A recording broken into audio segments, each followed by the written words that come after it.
acres just adjacent to the reservation. And I'm going to have to watch the way that we do our council motions, because that got put back on the property committee. And I guess that's, the right place for it to be. So anyway, we've completed that. We should get the closing soon on it. And now we are in the process, and on today's agenda is purchasing the 1,120 acres camo ranch lands for our cattle operations. And so this is exciting, and I'm thankful to those that serve on the committee with us. And so we'll be working close with the Government Documents Committee on getting the land into trust, and we have a listing of properties that we need to put into trust, and we're adding on to those properties, this quarter and next quarter. So so this 1,120 acres is on the agenda, and it's targeted to close out in January. So I will go ahead and end my report there unless anybody has any questions. I would just add to Councilwoman Hare on the question of why should the tribe bother to join these intertribal and participate in these intertribal organizations. And I just wanted to add that all of the members of this council, we work every day on the internal affairs of this government and this nation, our programs and our delivery of service, and that's our uppermost concern. But that is our internal sovereignty. Tribal nations also have external sovereignty as well, and as governments to interact with the federal government, state governments, and other tribal governments, and all of those are external aspects of our components of our sovereignty as well. And even though we don't run around the country and attend these conferences, etc., much of that is done virtually. The entire, I think, NCAI convention was virtual, for example. But we have to pay attention to our external affairs and to protect the vital interests of this nation. And so that's basically what the Intergovernmental Affairs is concerned about, advancing and protecting Pawnee Nation tribal interests and the external realm. Any other questions of Don, folks? Thank you for your report, Councilwoman here, and thank you for your leadership on those. Those are two very important committees. Next on my screen is Dr. Evans, if I may call on you, sir, at this time, and floor is yours, sir. Thank you, President Echohawk. First, I would discuss our medical committee. We have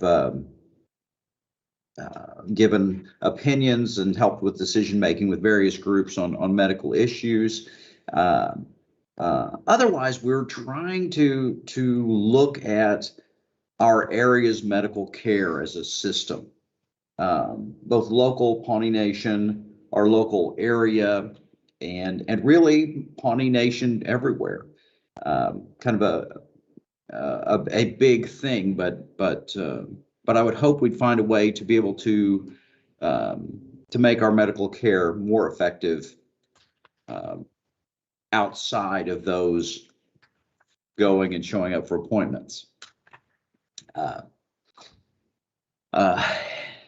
would also like to comment on Pawnee Nation College. I know Ms. Chapman is actually our chairman there, or if you want, do you mind if I go ahead and speak on that? Very good, thank you. So Pawnee Nation College side of things, we've been with partners with Bacone College for several years. That has been a we've been in the process of separating from them for throughout this last year. And through that, there are issues on them paying us what we need, and we are going through the process of moving to mediation and asking our Attorney General to help us out with that a little bit. We've been reworking the faculty staff handbook, our HR policy, going through all our policies, really working hard to try to do everything we can to get us moving in the right direction, to be independent, to be credentialed. A lot of hard work going on there.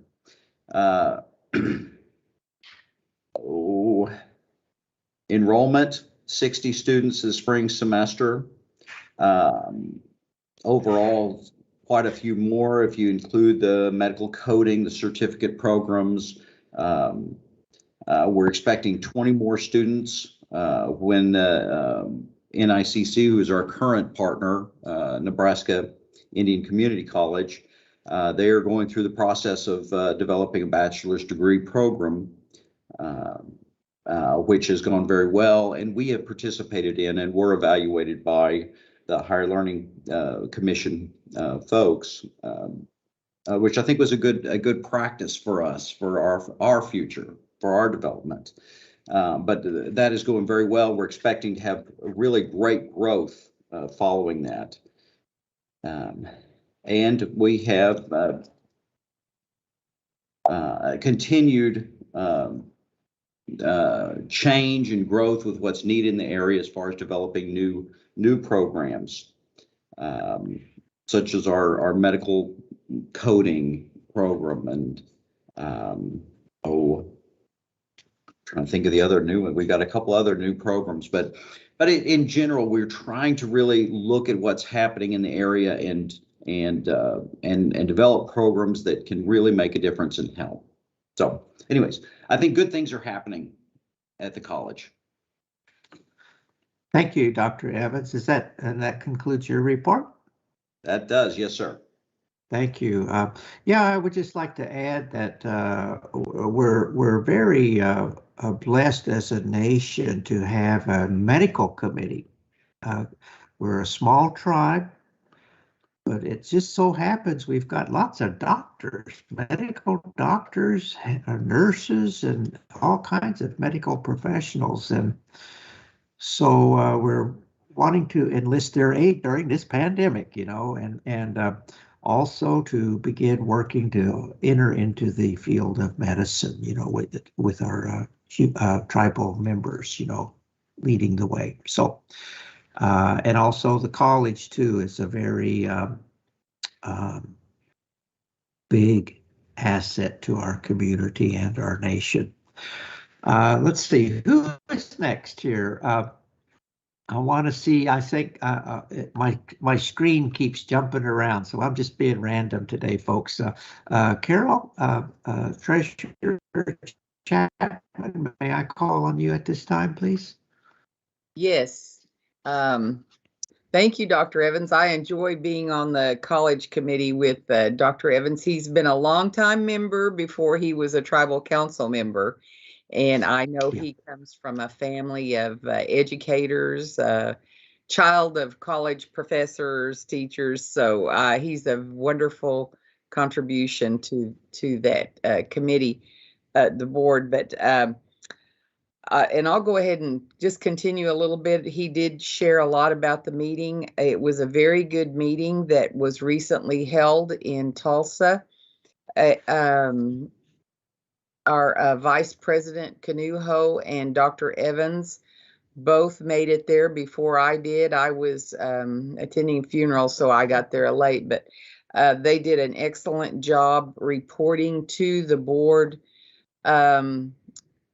just our support for the college, and financially they discussed our agreement and our coordination and continued support for that.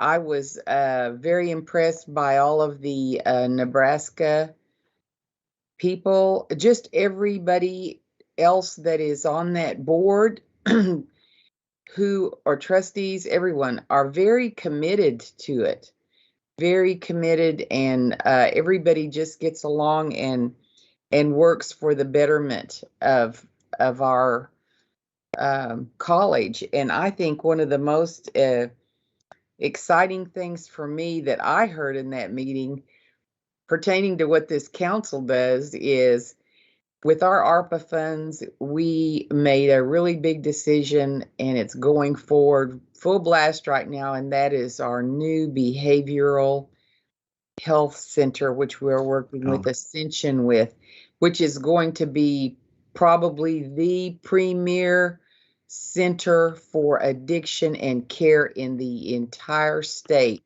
of Oklahoma, because there is very little out there. And that is to see the fruition of that going forward, and to see that the Pawnee College will be connected to that we already have in place a Pawnee College. And it was discussed in the meeting that we are going to be able, through this center, to provide many, many jobs. It's going to bring economic growth to our community, and we are going to be able to provide jobs to our people who are going to need to be trained in the health field, getting certificates like coding. And that was discussed as a cooperative effort to get prepared to educate our people to take care and work in this center that we are working on. So I guess to me that was just great to hear that is going to benefit our people, and they are going to see the benefits here shortly, within a year, because we will have to start educating our people to take these jobs in our community. So anyhow, I thought that was a great meeting, and I want to thank Dr. Evans and Vice President Canuho for speaking and sharing our part with them. And then another thing in relation to the college, I was able to attend the National Indian Education Association meeting for the college in Omaha, Nebraska, my first official trip for the Pawnee Nation out of state, officially to a conference. So I was going through the booths, you know, how they have the booths. It was still very small because they haven't had a conference because of COVID for several years, but it was so nice to be able to see other Indian educators again. And while I was going through the booths, I ran into the booth of the Nebraska Indian Community College, and there we were. The Pawnees were right there at NIE in coordination with NICC, and they had wonderful, impressive handouts, and I enjoyed meeting the young lady that was working the booth. And I think that is probably the I'm just real excited about this connection to them. I feel that this is going to be a really strong united educational opportunity for us. And the people that are on the committee from there they are just so, you can just tell their commitment to helping us as a people. So that was very exciting. In the other areas of education, because I do chair education, Susie Knife Chief, I can not say enough about. That young girl is the hardest working girl. We have so many educational programs, and she is on top of everything. I'm just so impressed with her, and it's all included in our report. And we are also in that area getting ready to do some really good things with our building and our facilities and our programming that are going to benefit our young people. We have $40,000 sitting there in scholarships. We've really been doing a lot for higher education efforts, which I feel are going to really come to fruition now. And I want to thank Cynthia for that, because Cynthia's a student and she really knows what it's like to be a struggling student. She's always assisting us and pushing that. And I will never forget, I guess none of us will ever forget being struggling college students. So this is really wonderful that the Pawnees do have this much funds available for our young people. And I'm very proud of all of our young Pawnee people. I go out and around to different things, and I run into so many of our Pawnee people who have gone on and become educated. And I just think that we are a very small tribe with a very significant high number of our people who have pursued higher education. And I'm just real proud of us for that. Mentioned NIEA. What I learned at NIEA was so exciting. They have a youth day for high school students. And of course, we are a partner with our own Pawnee Public Schools. And I feel like what I learned there is really going to benefit me in my role with the high school and what we do with our high school students. They had the Cobell people there who sponsored the high school program. And there were all these high school kids there attending this day. And it had a lot of stuff like motivational speakers, just young Indian people who had gone on higher, and they were like role models and speakers. And that was the most wonderful program I have ever seen. And I would like to work with Pawnee College now to bring a similar program for our Pawnee people sponsored by our college, held at Pawnee, and invite all the other area high schools for a similar program, because it was so motivating to those young people.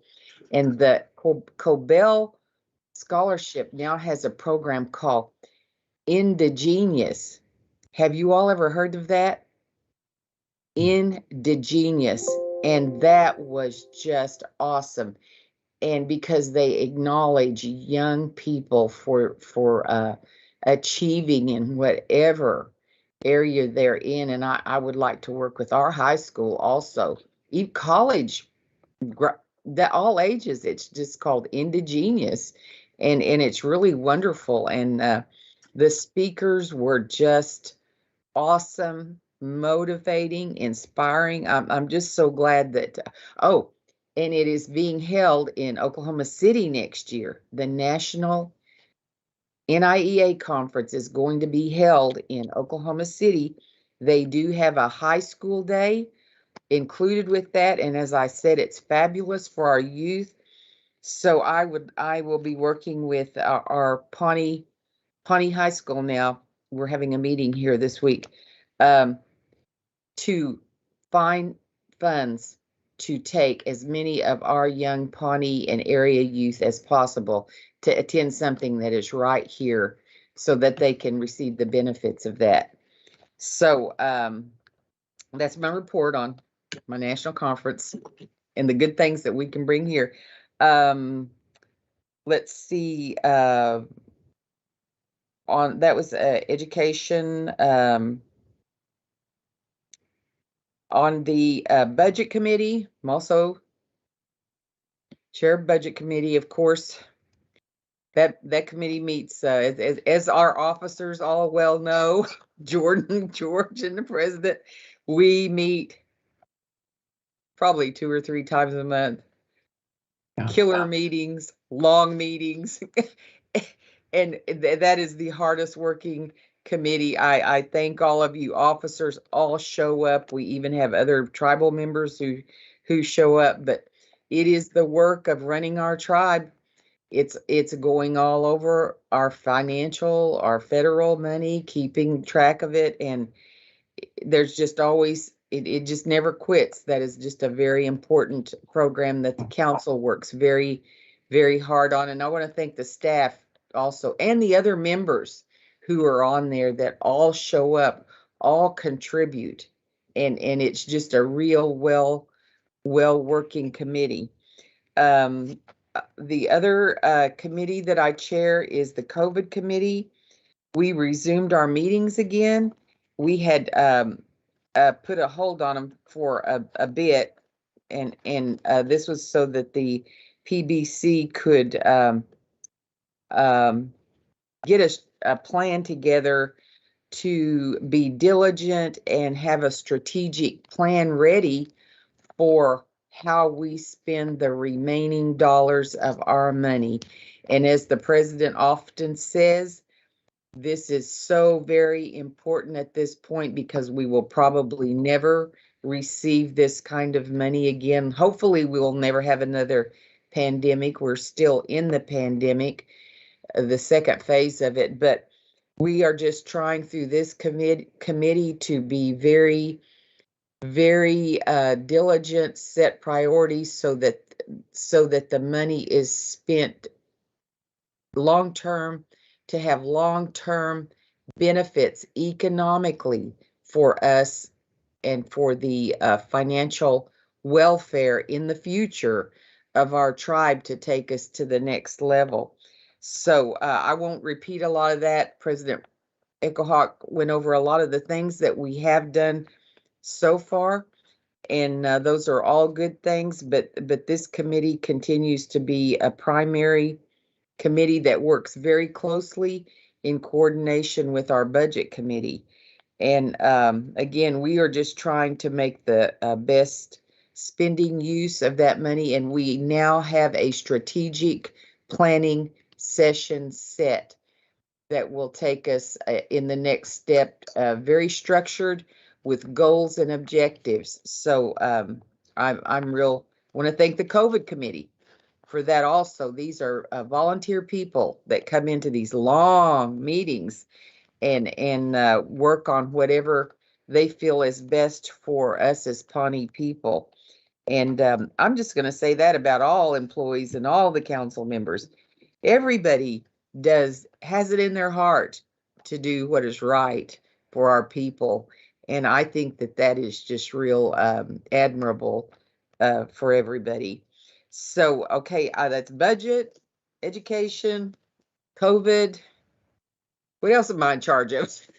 I think that's it. that's I think you guys, I think you're wearing me out, but that's pretty much it. It's all good, and I enjoy doing it and love doing it. So anyhow, I'll that's my report, President. Thank you, Carol. And I also thank you for your hard work for the nation. All of those committees are vital to the nation's well-being. It cuts across all of those committees, cuts across everything we do, and you are. I can't keep up with Carol. You know, she's very hardworking, and so I thank you for your service to the nation. Thank you, President Echohawk. I don't have as much energy as Cynthia Butler. She's the Energizer bunny rabbit. You know, that's her nickname, Energizer.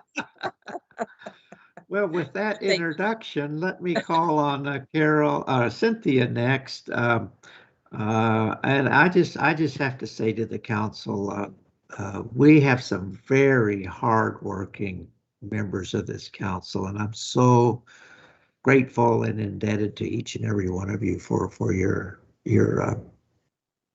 work here. Cynthia, floor is yours. Thank you, President Echohawk. The first committee that I'll start with will be the Pawnee Nation Princess Committee.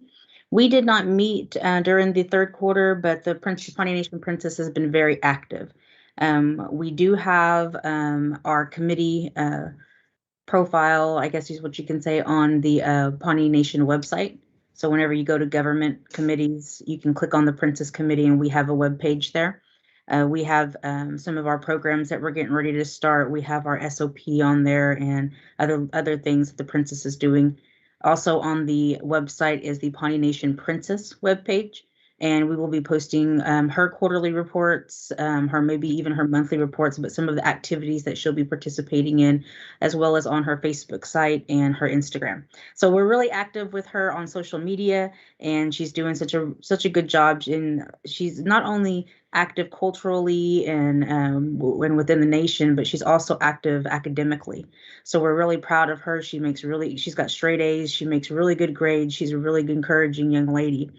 And she did have a few activities. She participated in the Pawnee Indian Veterans Homecoming, a Rick Ross celebration, Pawnee Wichita visitation. She did a couple of signings of the Lord's Prayer at some football games, I think at the Suicide Prevention Walk, and she participated as the Pawnee Nation Princess in the Pawnee High School Homecoming Parade and other parades that she participated in as well.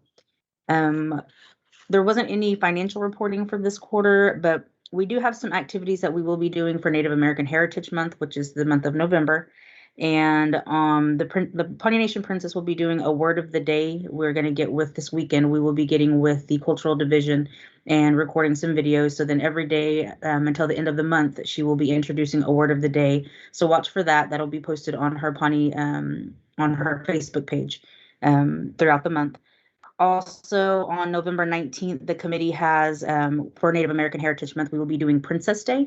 So we're calling on all princesses to wear their banner, their shawl, their crown, if you still have it, on that day, and to send us pictures to the pnprincess@pawneenation.org, and we'll be posting pictures throughout the day in honor of princesses for Native American Heritage Month. We also have a lot of other activities that are going to go on in the fourth quarter, but I just wanted to mention we will be kicking off our first event for the mentorship program for the Pawnee Nation Princess, and we're really excited about that. We're going to start with, we don't know how many girls are going to be interested, but we're going to start getting out correspondence and sending out flyers and information on that, and we'll be posting things on our webpage and on our Facebook page as well. So Pawnee Nation Princesses, wear your crowns and banners on November 19th, please. And then the other committee that I am chairperson of is the Governing Documents Committee. And this committee has been very active during the third quarter. And President Echohawk has already mentioned some of the things that we have proposed for legislation. And we still have a lot of other things that are on the table that we're going to try to get off of our table so we can start other projects. One of the biggest projects that we will be starting, and we'll be bringing a council resolution to this body for the Constitution Convention, so we can start that. We are in the planning stages. I know a lot of you tribal members out there have already been asked to participate on this committee. We have right now roughly about 55 to 60 people on our list. We don't know if we're going to bring it down or not, but we'll make those decisions here in the next couple of weeks. We are looking at the convention to be in the month of December, middle of the month, and we'll be making more plans as we move forward. Our meetings are on Mondays at 6 p.m. We meet usually every Monday. And one of the documents that we did, or we have a governing documents page as well. Like I said, if you go to Pawnee Nation, go to government and click on committees, you can click on the governing documents page to see what we're doing. We do have a lot of the information on the UNDRIP on there. And we're getting ready for this November 10th event, which is next Wednesday. So we have posted a lot of information for tribal members and for council members to go on and to look to see what all this entails and what all these documents are saying. President Echohawk put together, along with the committee and the Attorney General, a great briefing paper, and the Governing Documents Committee really liked the way that it was laid out, because it gives a lot more understanding to what the UNDRIP is. And then we also have like he said, the Pawnee Nation DRIP Act, which is in correspondence with this legislation. So other things that we are working on, we did finish our Pawnee Nation Governing Documents SOP. So within that SOP, there is a procedure lined out for governing documents to be brought to our committee for revisions. So we will be working with a lot more closely with committees, commissions, and boards to get that stuff completed, help them go through their 30-day comment period according to the APA, and getting all that posted, notices and everything, and then recommending the resolutions for approval to this body. That's all outlined in there, and it's posted on the webpage as well. We did have a project that we started in the first quarter of this year, and we are continuing with it. We had an intern that was helping us out, and it's the Pawnee Nation Law and Order Codes, the codification of Pawnee Nation law. And within that project, what we are doing is we are indexing the law and order codes, which will eventually go into our existing governing documents and laws, and getting those indexed. I look forward to working on that more extensively during the Thanksgiving break. I am taking some time off from school and from work and trying to get that lined out. We'll be working with Terrence Fields and one of our members, Victoria Left Hand, to get that done. And I think that we'll be able to get it done by the end of this year, which is it's just a work in progress. I'll just put it that way. It's a lot of work because you have to really go through everything. We're not changing wording or anything. We're just changing the indexing and how we're doing it. Pawnee Nation Scholarship Program, we did not get a scholarship awarded for this semester. We're going to do it just for the semester of August every year. We have, I think one of the things that I heard back from some of the community members is that they were discouraged that we put the grade point average at 3.0. And I had to explain to some people that it doesn't matter what grade point average you have. It doesn't mean you have to have a 3.0 to apply for the scholarship. We still want you to apply because our grant, our award is based on a point system. If you don't have a 3.0 now and you have a 2.3, 2.5, 2 point anything, you can still apply. You just won't get those points for the higher grade point average. So you automatically start off with at least 30 points. So, and then it's based on your essay. So we want to encourage everybody to kind of remember that it starts at a 3.0, but that's just for the point system. You could still get awarded. It doesn't matter what your grade point average is. We will still award this award every year. And we are still raising money to do this. And so we'll be doing some fundraising sometime in the first of next year to kind of raise the funds for that scholarship program as well. So I want to encourage all of the other committees who are participating in this to maybe do something similar. I know that some of the committees are looking at lowering the grade point average, but even if it has a grade point average that starts for the point system, it doesn't matter what grade point average you have, still please apply for these scholarships. We want to be able to help our Pawnee tribal members as much as we can with their schooling and their education. So we'll be pushing out that stuff more aggressively at the first of the year. I know governing documents, intergovernmental affairs, Princess Committee, and the Property Committee all have scholarships to be awarded. So we're excited about that. President Echohawk already mentioned the government-to-government consultation. The committee was really excited about that document. We worked for several months on that, and we're thank the council for approving that into legislation. The next thing I have is the Attorney General Act. That act has been sent to the council for consideration, and it's still on the table. We'll be hoping to get another scoping meeting here pretty soon so that we can kind of address the concerns of what the council sees and try to strengthen that document so we can either get it passed or take it off of the table. The other document that the committee had worked on was the Pawnee Nation, and I'm probably going to butcher this name, Takura Dachus. Chitsusu. It means respect. And it's a declaration of respect similar to sort of like a code of ethics, but this is for our elected and our appointed officials. And this was sent to the Business Council for consideration. And I think we're bringing this on to the next council agenda for approval so that it'll be hopefully be approved this quarter. The governing documents has worked on one comment period for the tax commission, and that came before the council at the last council meeting and was approved, or a couple council meetings ago, and that was for the revision to chapter 10. So that we helped them in doing getting that posted and made the recommendation to council for approval. In the report, we have a list of things that we are working on, things that are completed. Our goals for 2021. We've almost reached all of our goals or met all of our goals. We do have a lot of other little things that come in between. So the committee tries to work really hard in getting everything that comes to our table and out the door, whether that be advice on documents, whether that be the comment period, whether it be revisions to other documents. We are working with President Echohawk and the team that is working on the TDC reorganization, the Plan to Prosperity. So we'll be doing more of that here in the next couple of weeks. And looking forward to a good, healthy fourth quarter. We're participating, both of my committees are participating in the ICW Angel Tree. And so we'll be getting presents and stuff like that ready for the kids, and everybody's excited about that. We did that last year. They wanted to carry it on to this year. So I would encourage all of you guys as committees to bring your people together. I know another challenge from Cynthia, but I think it's important that we support our kids, and I think they may also have an elders tree, an elders angel tree. I'm not for sure, but your committees would be, it keeps the good community spirit in helping these other organizations with their Christmas endeavors and stuff like that. So I'd encourage you guys to also do that with your committees if you want to. You don't have to, just encouraging. But that's all I have. Thank you.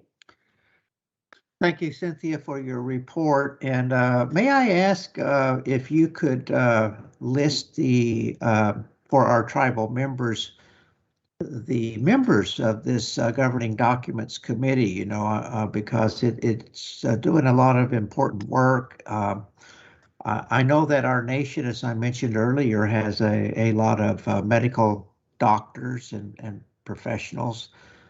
We also have a lot of legally trained tribal members as well, and some of them are on this committee. So if you could share that information, let our members know who all is on this committee.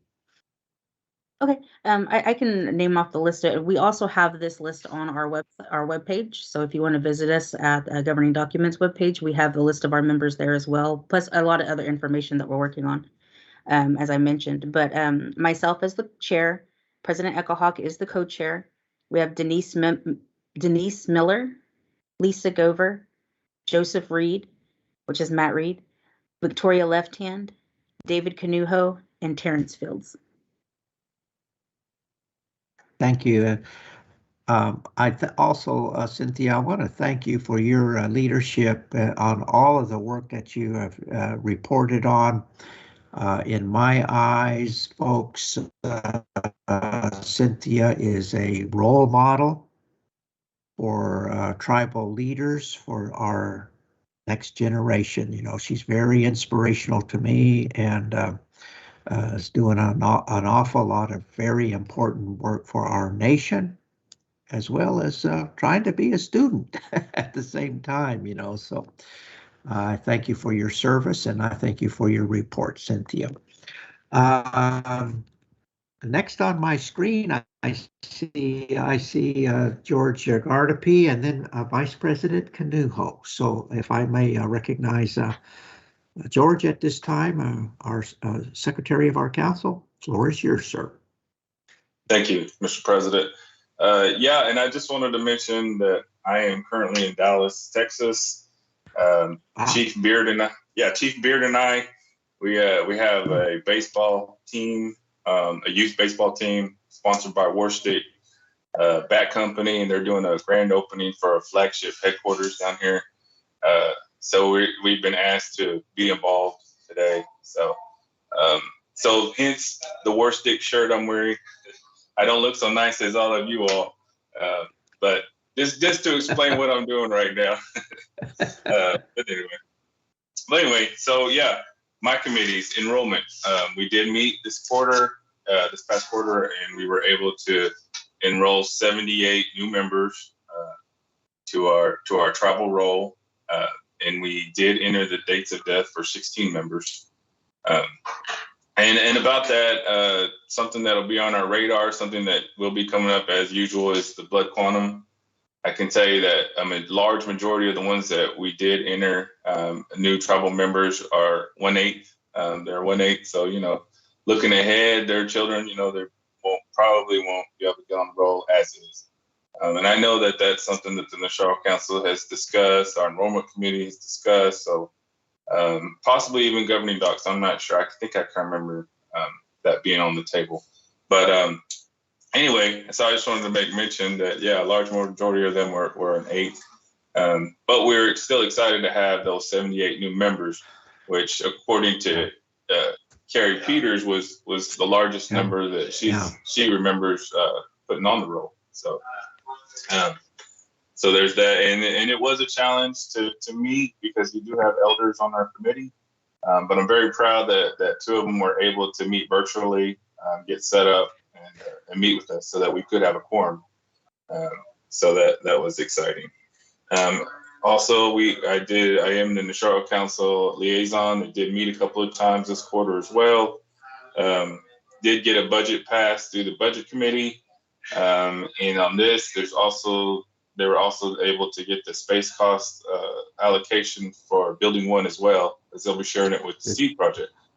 And in that, Chief Beard is the secretary from the Charlotte Council, and he was issued a laptop. It's an older laptop. It's really heavy, but there's supposed to be a new one coming in. It's on back order, so hopefully he's navigating through that ancient software. But we thank IT Pius for providing him with that, at least getting that far so far. But yeah, they still need, printers and stuff. I mean, there's work to be done, and they deserve it. They have a lot of meetings, and they have managed to meet in person this whole time.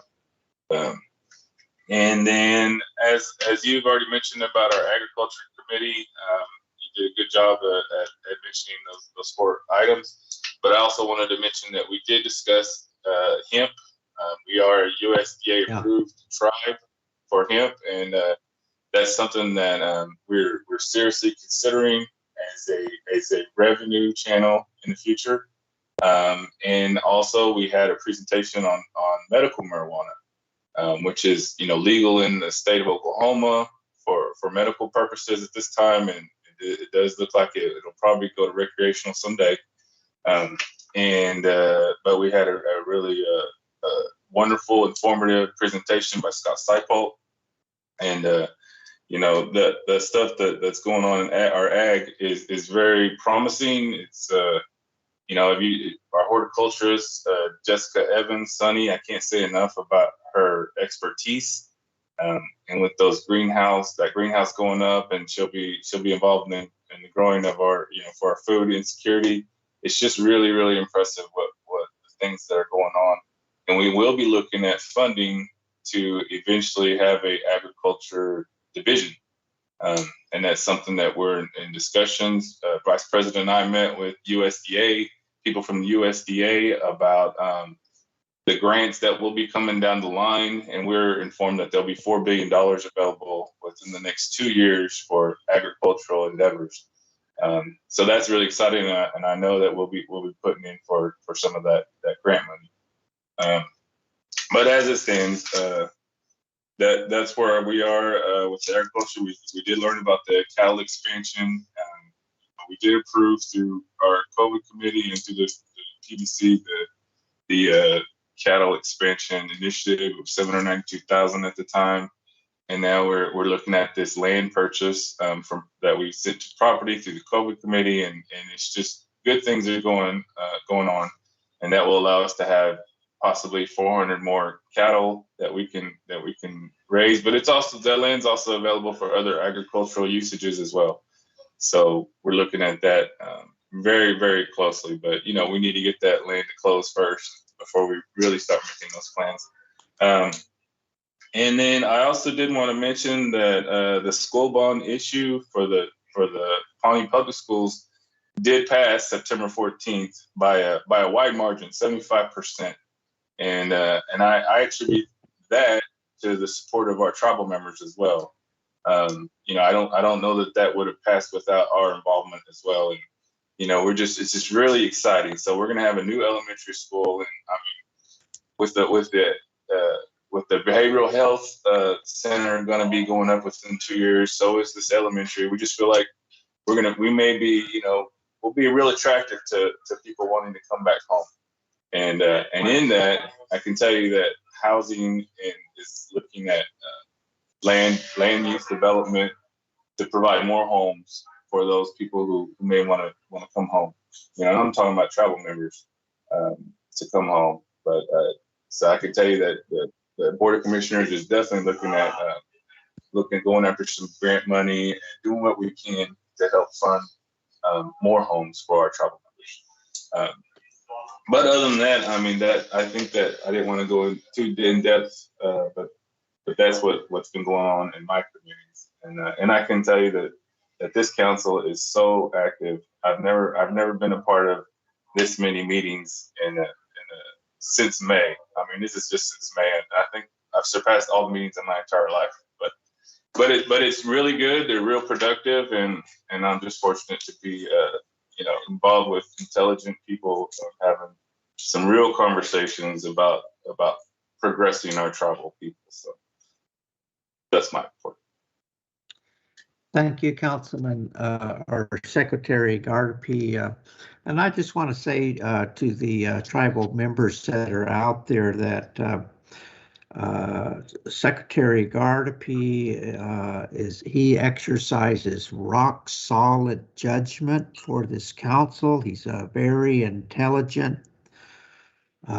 inspiration to me, and he is really at the heart of a lot of very big agricultural steps to bring our nation into the field of agriculture, to address our pandemic food security needs, and opening new vistas for our nation. And so I thank you, sir, for your leadership. Early on, I wanted to be the agriculture president of the Pawnee Nation, and through the efforts of Mr. Gardapi here, maybe that dream of mine will come true here, but it looks like it's well on the way. And I thank you for your report. I know, and also your work with the Nashero Council, because the Nashero Council, under the Constitution, is a part of this government. And I am glad that it is getting offices and building one, and the furnishings that it needs in order to discharge its work under the Constitution. And thank you for your report. And now I would like to turn the floor over to Vice President Kanuho. You are last, but certainly not the least on our list here. And in fact, in my eyes, Vice President Kanuho is a superstar on this business council.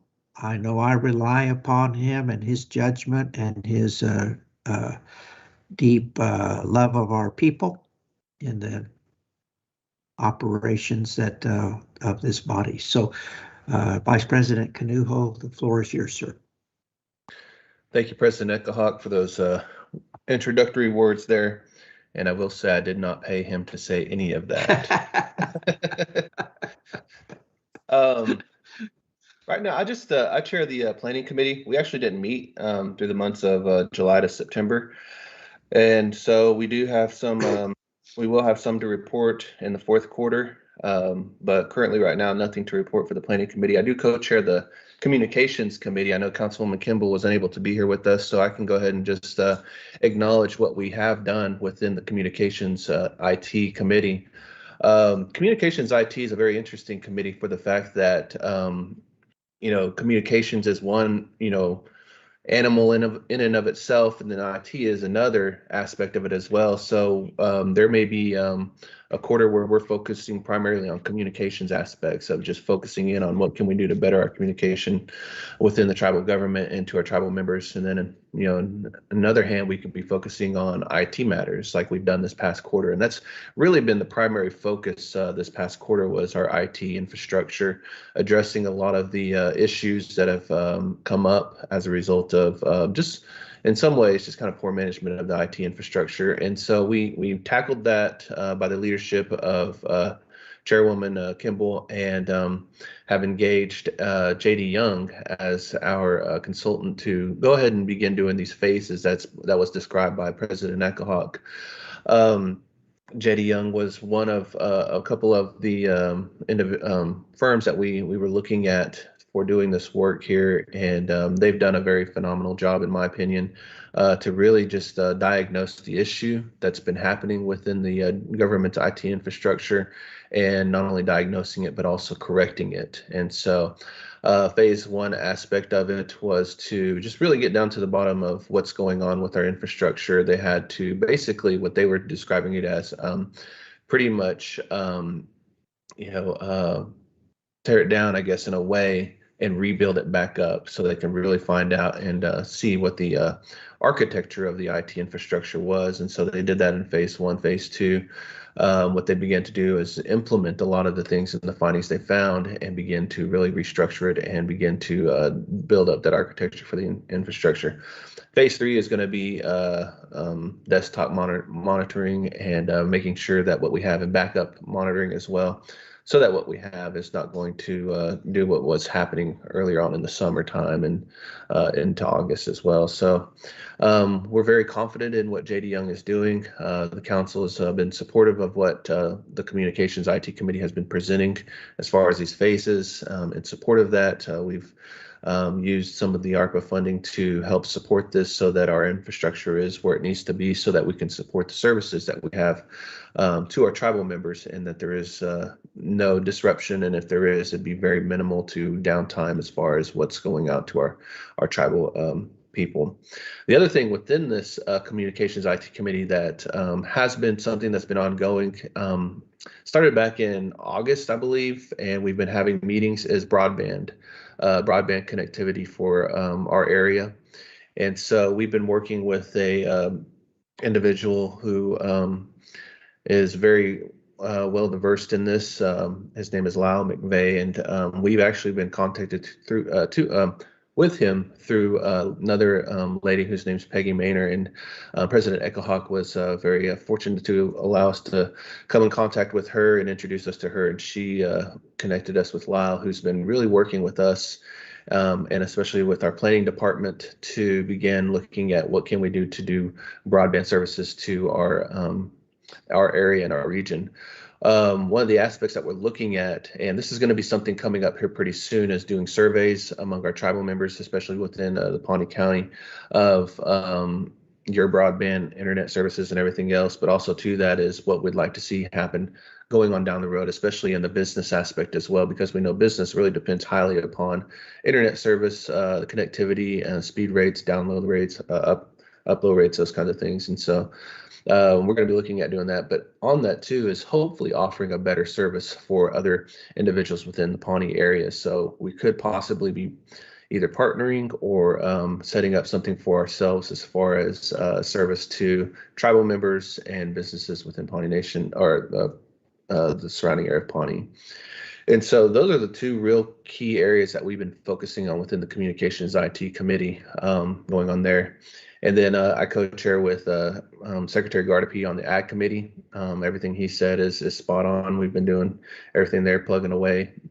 I also sit on the Cultural Advisory Committee as well. And just what President Echohawk had mentioned with the grants that have been awarded, we've been, I've been, just updated on those with our director of CRD, Herb Batson. And so those seem to be going pretty well as far as that's going on. And so this month we've been looking at the Native American Heritage Month, and we'll be getting some stuff together. There's a hang game that's planned coming up on the 21st. I believe that's a Sunday at 3 p.m. So that's pretty much it that we got going on there. Sit on the budgeting committee as well. Treasurer Chapman did a fine job of going on explaining what's going on there. So really, the only one I chair right now is the planning committee. And like I said, nothing to really report there except for we have had a couple meetings. We've been meeting in our planning committee as a at-need basis, but the last meeting we had, we went ahead and scheduled a meeting so that we can get more on a schedule of when we can have these. So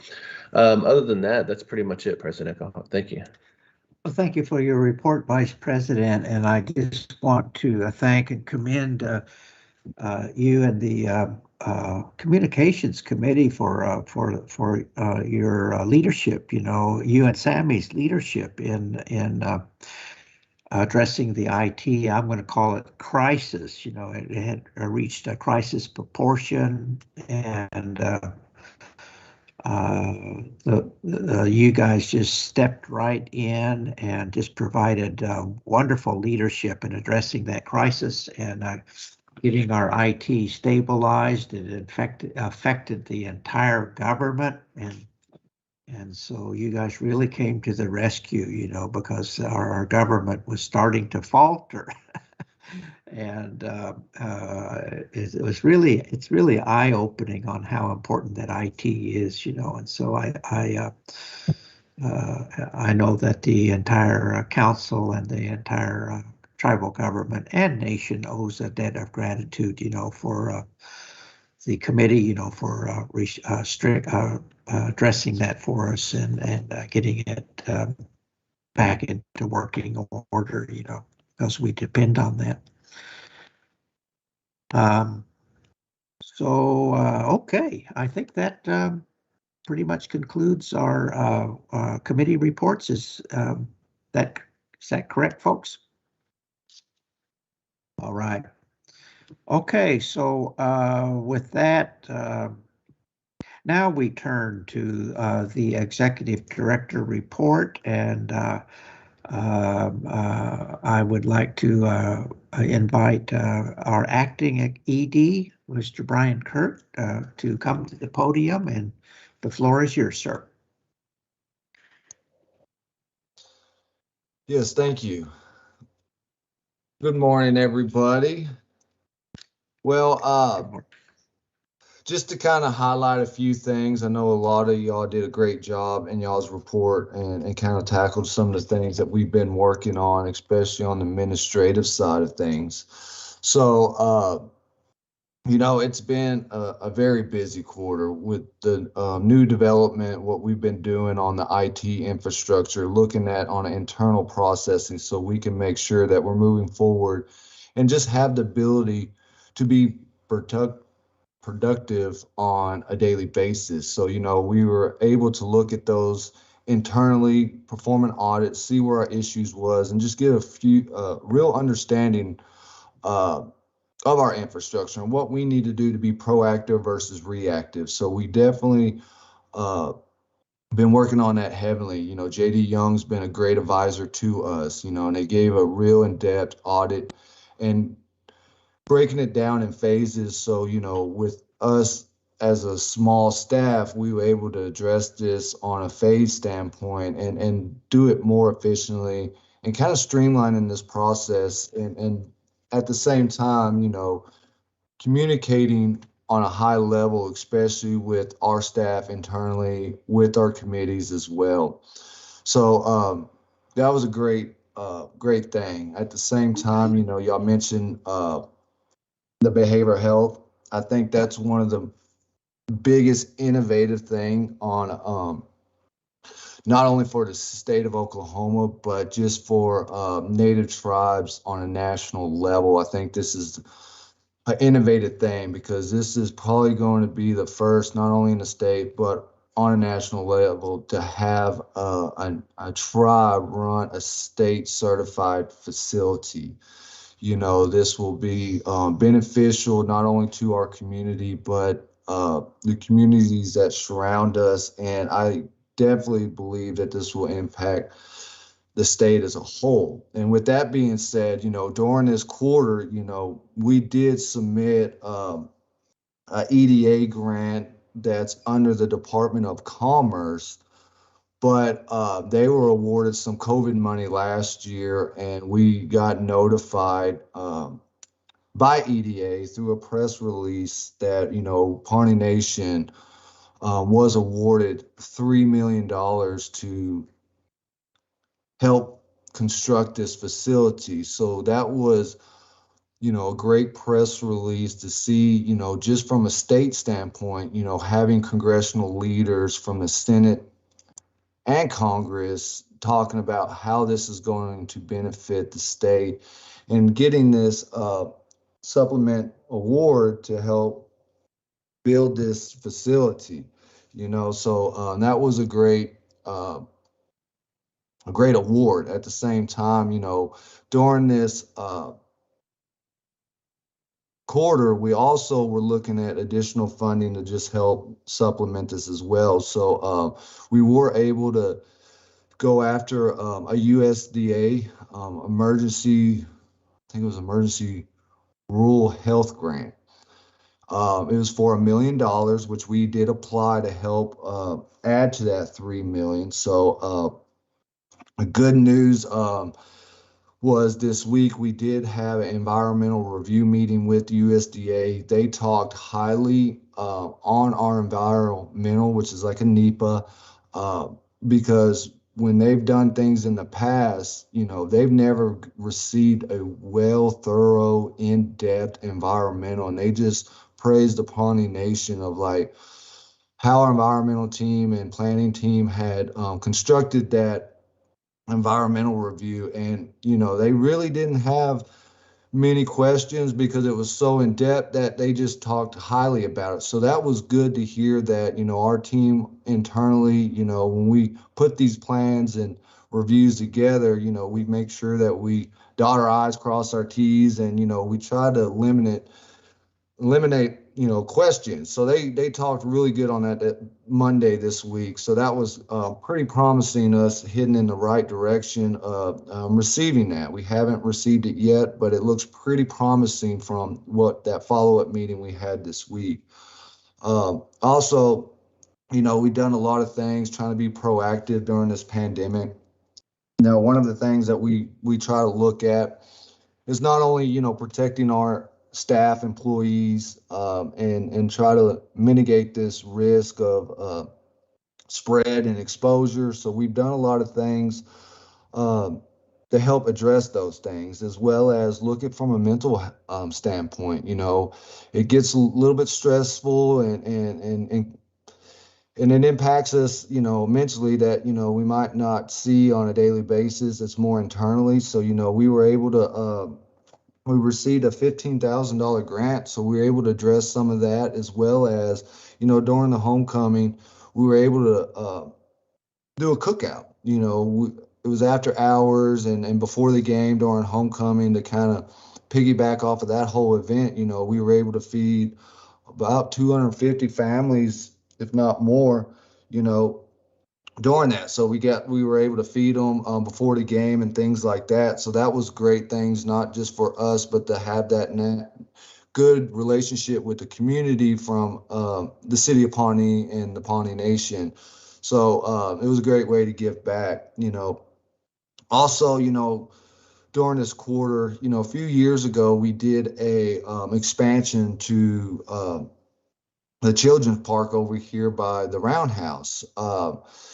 We were awarded a grant, a few years ago. It was a Disney grant with a partnership with NRPA, which is National Recreation and Park Association. So during that process, our project was selected to do a special session over it, how we were addressing our youth well-being. So I was able to go and do a 20-minute presentation about that project and the impact that it did on the community. I mean, still today, you see people utilizing that park. And what's cool is, sometimes you look out the window or drive around the campus, you're seeing the elementary school buses coming up there and, utilizing that park. So just to have that, again, that nice collaboration relationship with the city of Pawnee and these little things that, not might be huge grants, but they make a huge impact on the community. I know, with this behavioral health and that expansion, like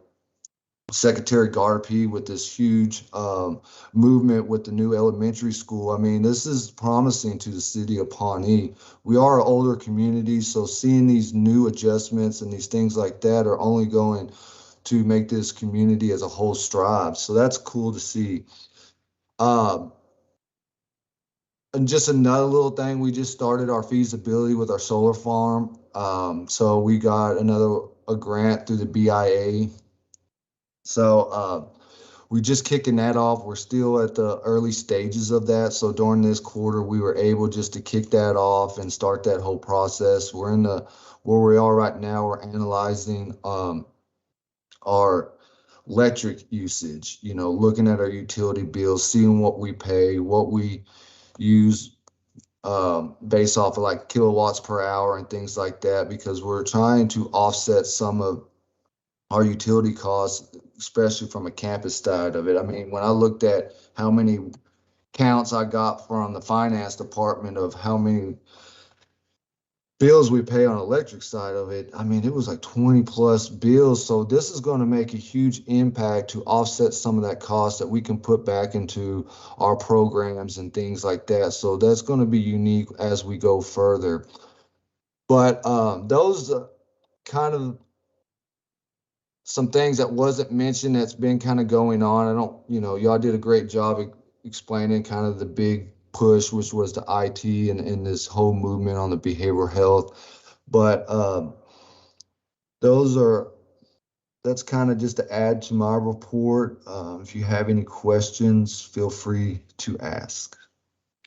Thank you, Brian, for your report. And I also thank you for stepping up into the acting ED position. I believe our government is in good hands with you, and I know you've got a lot of things on your plate, and the council really appreciates, what you've been doing for us.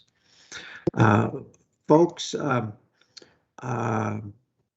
I know our Attorney General is up next, and he's got time sensitive. He can't be with us for a heck of a lot longer. So I'd like to turn the floor over to Attorney General Smith. He has been serving our nation for since my tenure on the council, and we're all very fortunate to have a well-versed, a very experienced legal counsel such as Attorney General Smith to address our government-wide legal issues that we do have. So with that, welcome, and the floor is yours, Attorney General Smith. Well, I submitted a written report. What I'd prefer to do is just to ask you to ask questions. And if you don't have any questions, I'll just rely upon my written report.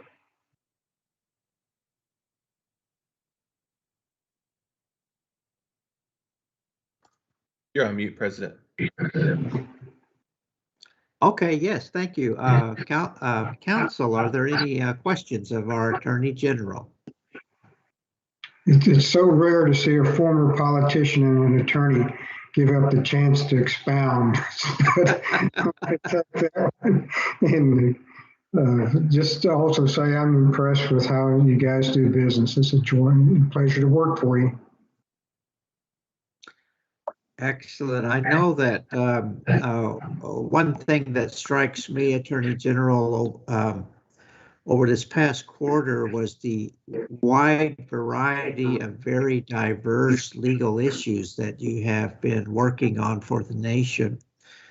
And just for the benefit of our tribal members that are tuning in, can you just hit on some of the diverse areas that you have worked on for us? Well, it's pretty interesting, the legal research on the Neshardo Council's request about how land across from the tribal offices were taken, and the question about the fairgrounds. And when you dig deep back into that, it goes back to an act of 1892. So that was quite interesting. Basically, the long and short of it is that the tribe ceded its all its right, title, and interest to all the Pawnee Nation. There really isn't a survivable cause of action there. And to look into it is not only the bottom line, but the interesting thing is that went around it. And since that time, we also was able to file a protective claim or a lawsuit against insurance companies on behalf of the TDC to recover lost profits to an insurance claim. And we joined with a firm that has that litigation going on with 3 of the 5 larger gaming tribes in Oklahoma, and that has some potential recovery funds. There's been other issues on legislative issues on gaming, election, codification. One of the most interesting ones was Ms. Butler's bill on ethics. And as you evolve your way through the legislative process, it becomes interesting how you can integrate cultural principles with passage of law. And so the actual bill evolved from an ethics to be an enforceable administrative or judicial action to more of a cultural leadership action that we declare, or the tribe declares its expectations, reinforces the idea that among elected officials and the people they serve, it's really one of respect. And how do you bridge the lack of communication when there's a breakdown and there's a controversy? So that was quite enjoyable. We're doing other litigation to recover funds for Bacone College, from Bacone College, and a contract of some time ago on Melbourne. It was a road contract that is finally going to go to litigation or arbitration. And then the one that really shows a lot of foresight and promise is the mental health facility. Being able to work on the basics, the legal basics, to create a foundation so that project grows in the anticipated partnership with Ascension. That we worked on that quite a while. Sometimes people get frustrated because they say, well, those are just legal things and those legal niceties, but they're not niceties. It was just as foundational as concrete to build an institution and a program that you really want to work for the long term. So I see a lot of potential with it. I see it has a sound business concept, and I think we've got a legal framework that will work. And personally, I see the huge demand for mental health and substance abuse treatment in Oklahoma. And it's a good project, and it's one that everybody's going to be proud of. Thank you, Attorney General. And that just covers part of what his workload has been, you know, and as a president of this council, I have occasion to work closely on Chad on most of those matters, you know, and so I appreciate your legal acumen, your sound legal advice, and your guidance, you know, to help us navigate these very diverse issues that are facing the nation. So, Council, are there any other questions of our Attorney General? With that, could I be excused? Yes, sir. I thank you for your presence, and I wish you a wonderful weekend, sir. Thank you. Thank you. Okay, so now we come to the next item, which are the we need to. I'm asking for. We'll be searching for approval of our Pawnee Nation quarterly reports from our divisions, and how do we want to proceed on that, Council? Does anyone? Do we want to just do this by motion, or do we have our division directors here? Do we want to get reports from them, or just go on the reports that we have received there on the Teams files? Carol, did you? I said go on reports. Oh, okay. Okay. My suggestion. Okay. Yes, I think that's certainly well taken by me. And I also see, I think Jamie's hand is up, or is that Donna? Oh, it's Donna. That's me. You have the Jamie Nelson tag on your photo. I know. Poor Jamie. People are going to think she turned gray overnight. Yeah, she just set me up here in the conference room. I agree with Carol. Let's go on the written reports, and I want to thank the staff for the great reports that they turned in. Yes, you know, I want to show, this is the quarterly reports here, and I join you in thanking the staff that put this together, executive office that assembled them, and the staff that produced them. And I see Councilwoman Butler's hand is up as well. I just wanted to make a comment. I enjoyed reading the quarterly reports. I did see some typos that were in the reports. So if we can have some of the division directors start looking closely at those reports to identify the typos, that way whenever they come to us. Also, it was a little hard to read them as the fonts changed.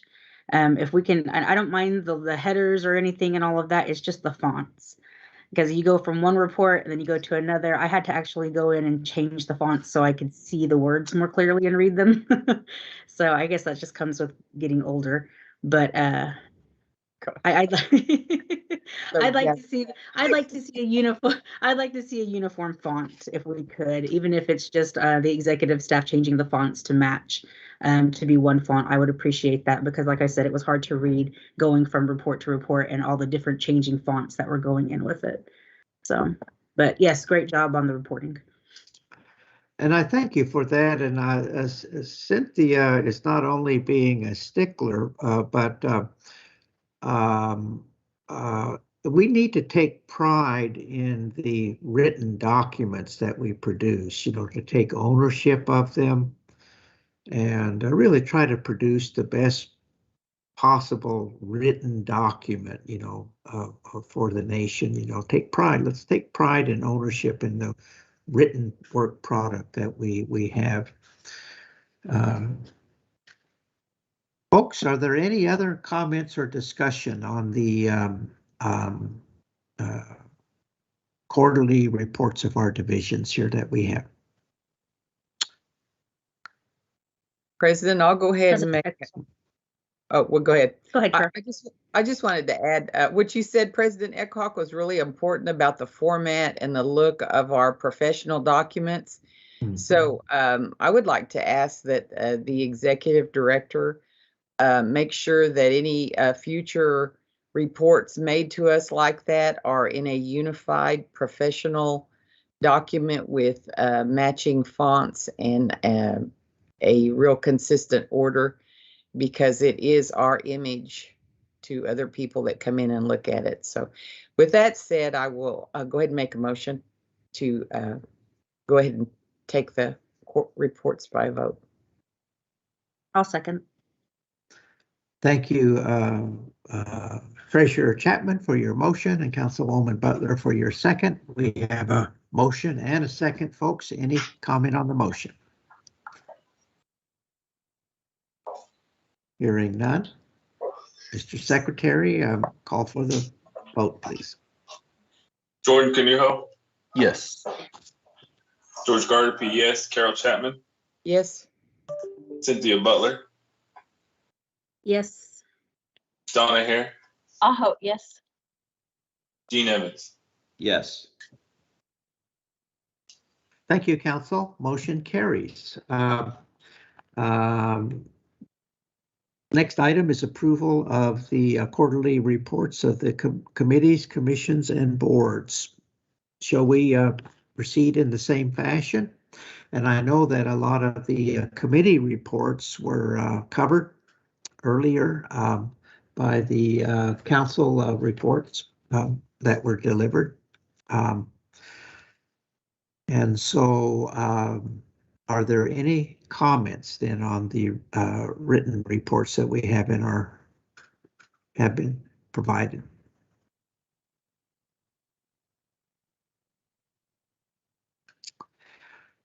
Hearing none, may I have a motion to approve, please? I'll make a motion to approve with the exception that we add the Attorney General's late submission into the report. We have a motion. Do we have a second? I'll second that. Thank you for that, Treasurer Chapman. Any comment, folks, on the motion? Hearing none. Secretary Gardapi, would you kindly call for the vote, please? Jordan Canuho? Yes. George Gardapi, yes. Carol Chapman? Yes. Cynthia Butler, Yes. Donna Hare, Oh, yes. Gene Evans. Yes. Thank you, council. Motion carries. Next item is approval of the Pawnee Nation quarterly reports financial. And Treasurer Chapman,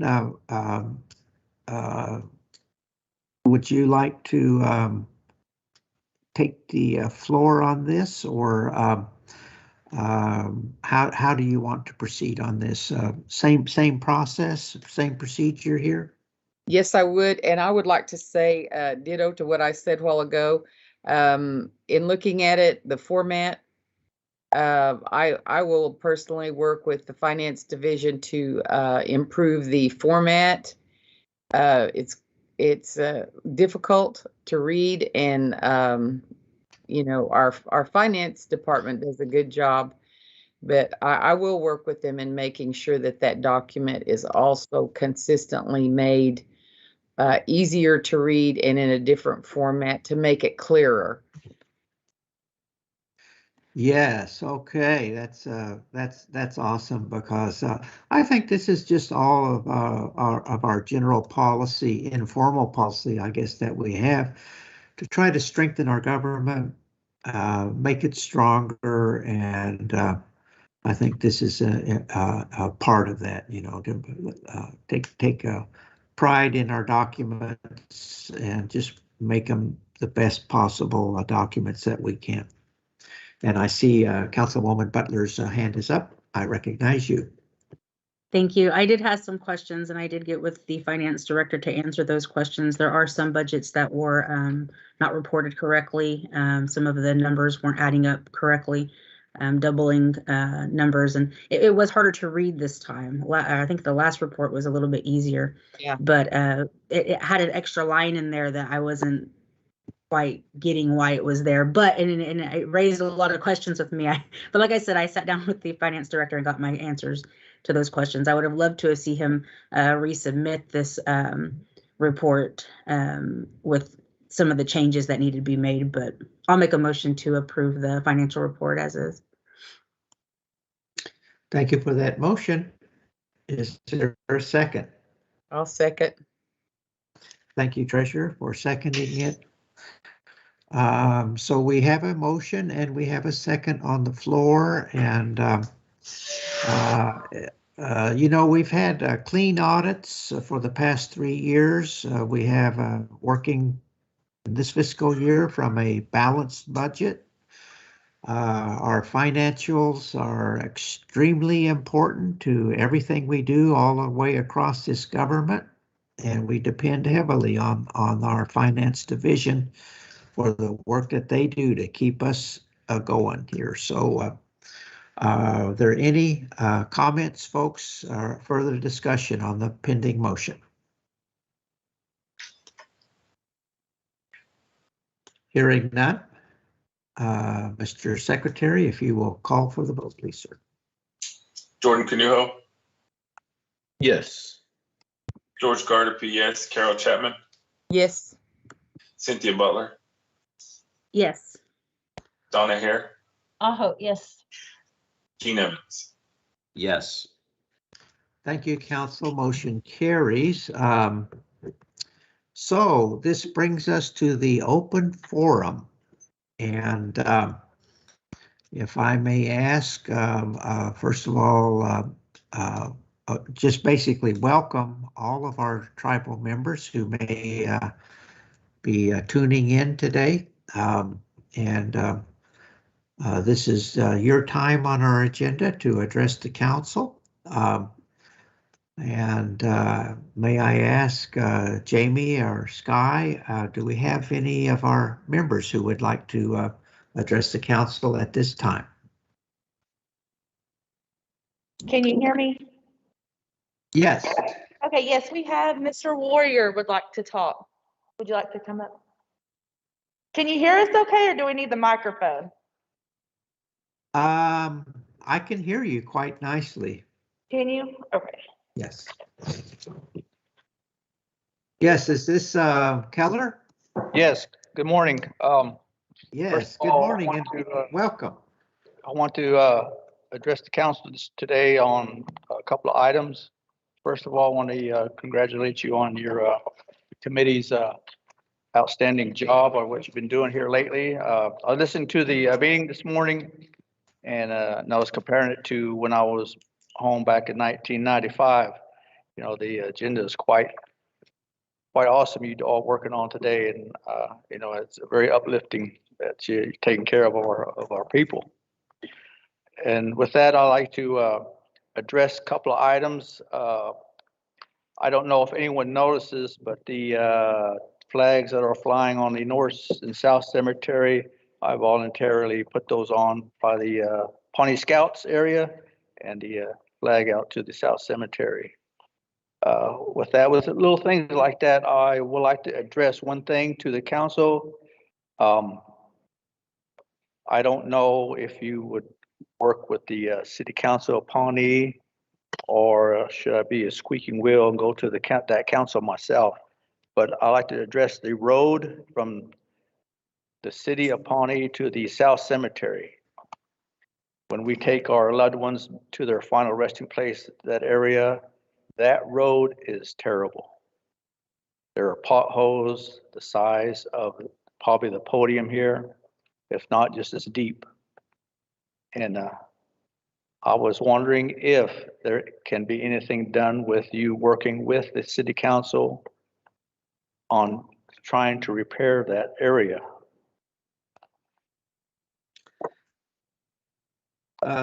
Keller, thank you for that question, and I share your concern. You know, that road has got serious potholes. It's like a war zone.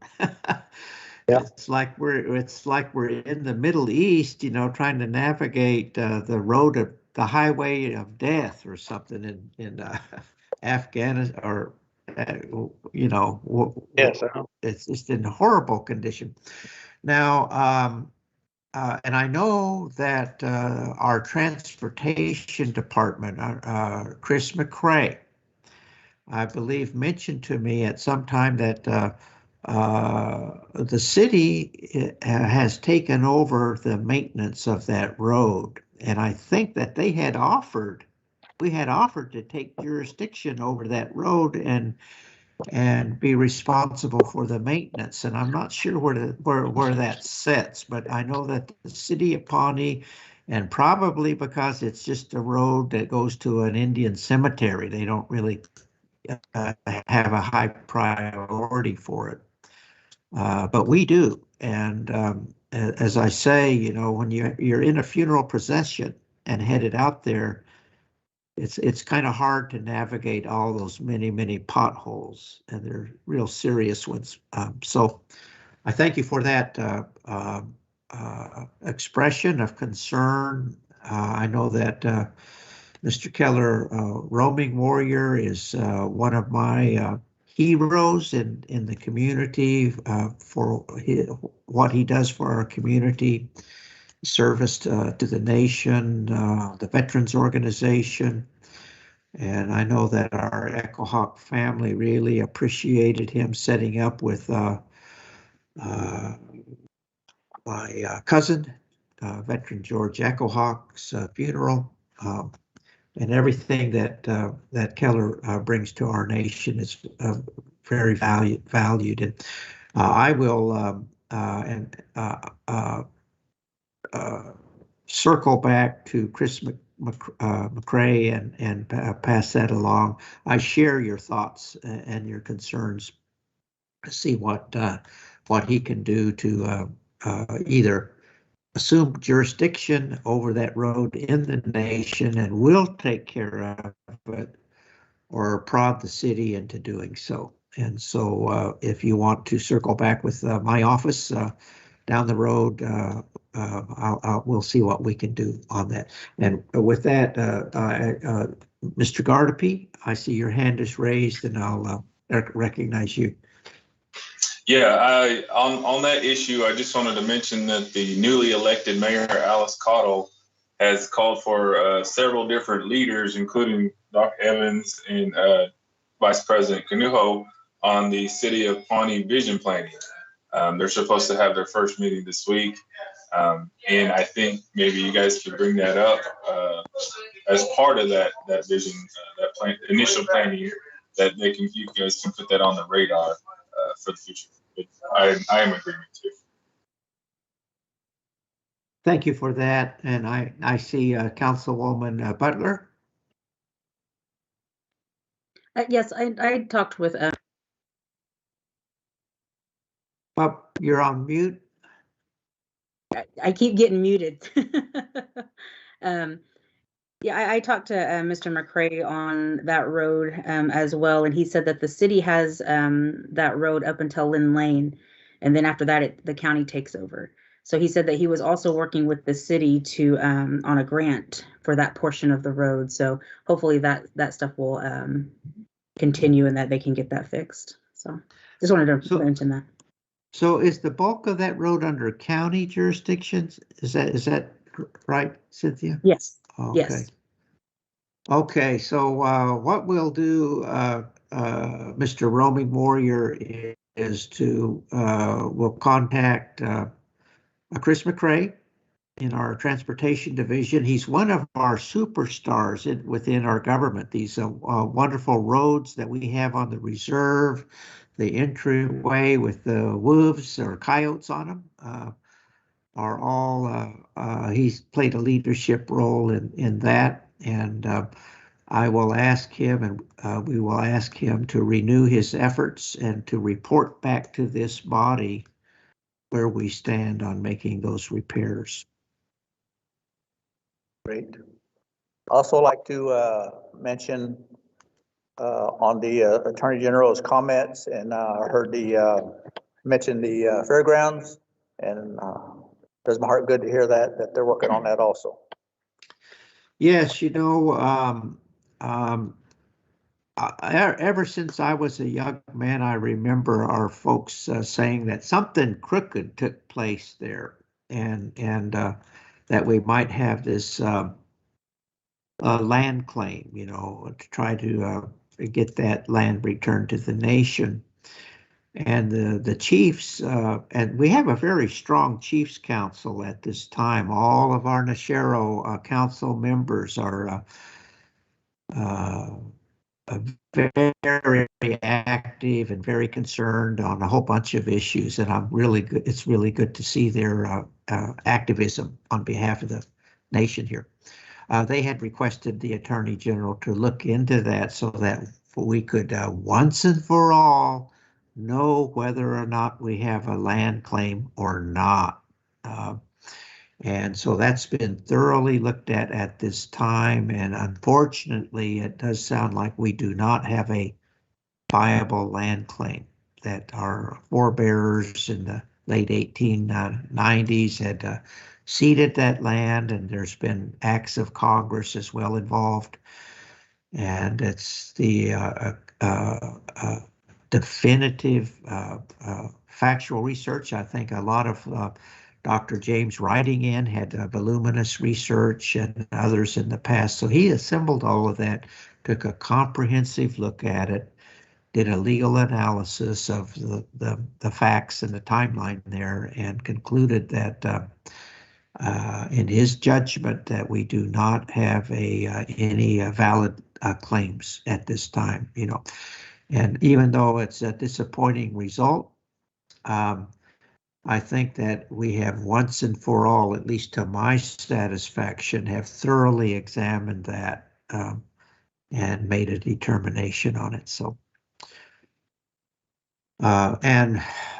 it's just, you know, we want to do our due diligence here and provide the historical and legal research on our claims, land claims that we do have or we think we have, as you know, just part of doing our due diligence, you know, and on behalf and being good stewards for the Pawnee Nation.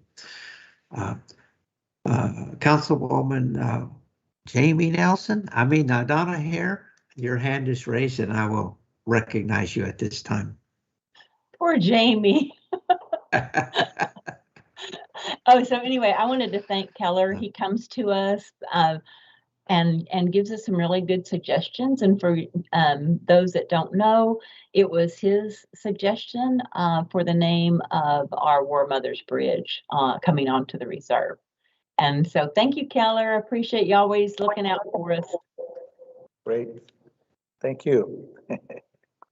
President, Yes, ma'am. I recognize Treasurer Chapman. I would like to thank Keller also for his dedication at our veterans funerals. He often volunteers to sit up at night. That's very admirable. Thank you. Yes, I know he's working closely with the Veterans Drumkeeper and is a very valued member of our Pawnee Nation community. So I thank you, Keller, for your service to the nation and your interest in the doings of our Pawnee government. And we'll see everyone at the Veterans Dance. Yes. Thank you. Thank you. Thank you, sir. All right, folks, are there, Jamie and Sky, do we have any other tribal members that are maybe tuned in to address the council in open forum?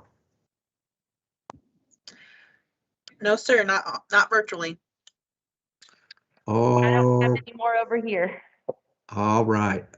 Excellent. Well, with that, then I think we will move on. And again, I'd like to thank Mr. Keller, Roaming Warrior, for his interest and his questions that he posed, and we will definitely look into that and get we could get back to you. You could call my office or come by, you know, and we'll see what Mr. McCrae can do for us.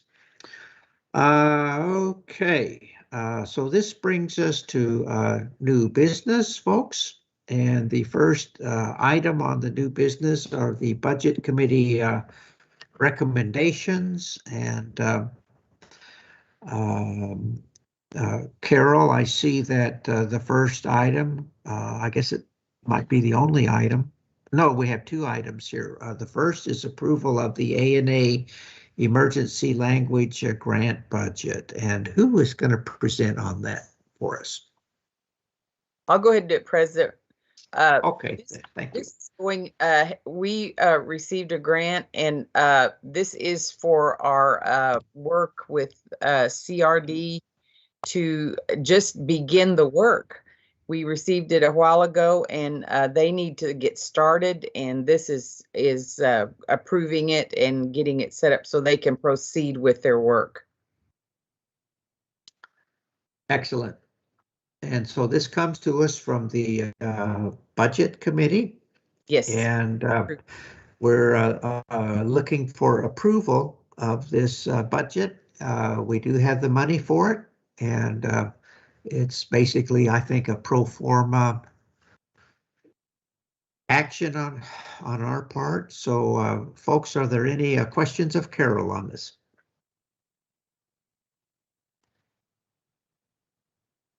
I'll make a motion to approve. Thank you, Cynthia. I'll second. Okay, folks, we have a motion. Thank you, Councilwoman Butler, and a second from Treasurer Chapman. Any discussion on the motion? Hearing none. Mr. Secretary, call for the vote, please. Jordan Canuho, Yes. George Gardner, yes. Carol Chapman, Yes. Cynthia Butler, Yes. Donna Hare, Aho, yes. Dean Evans. Yes. Thank you, Council. Motion carries.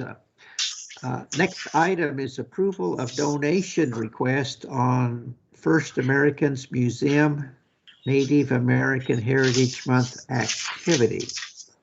And who is going to present on this? President, I will. Thank you.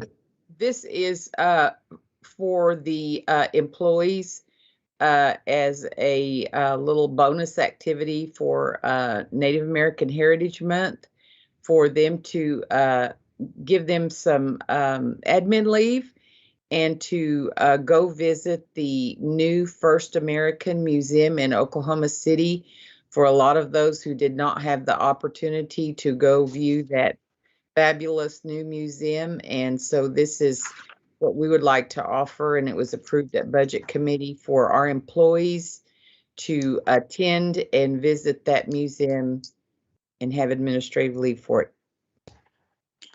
Wow, thank you. That's a wonderful idea, and thank you to the committee for bringing it to the council. I see Councilwoman Butler's hand is up. I'll recognize you.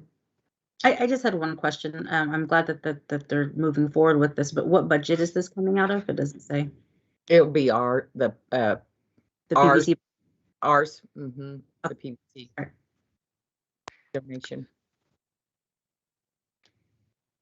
You know, I think that it is a great idea because that museum, there's a lot of Pawnee things there at the museum. We're well represented in the Origins Art Theater and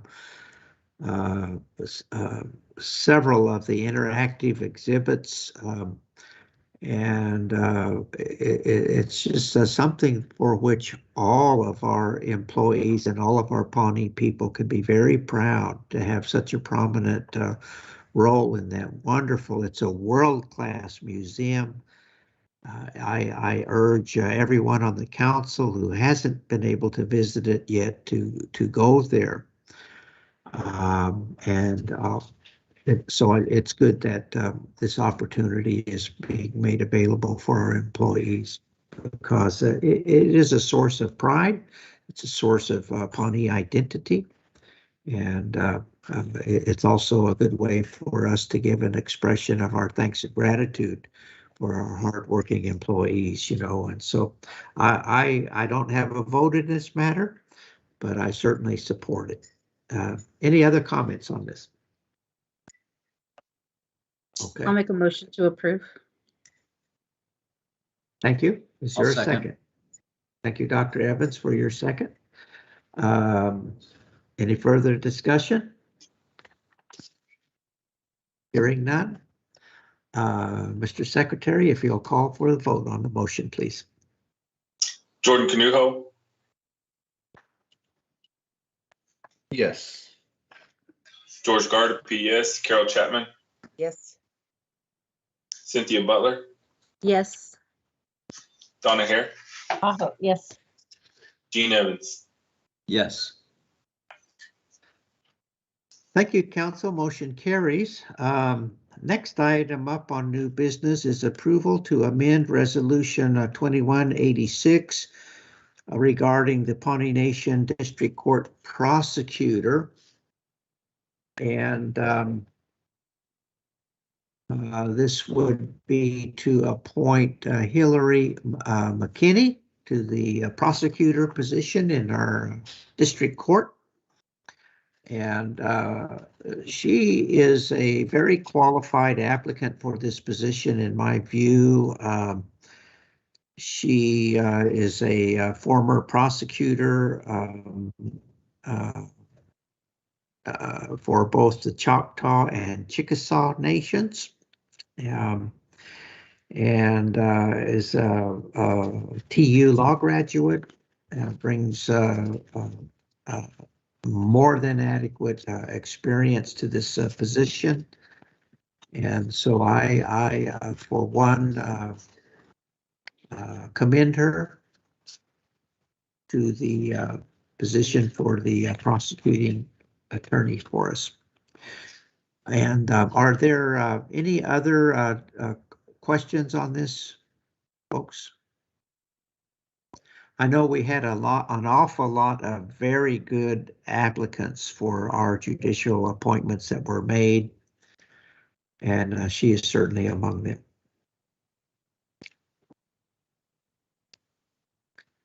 I'll make a motion to approve the resolution to appoint Hillary McKinney as the Pawnee Nation District Court Prosecutor.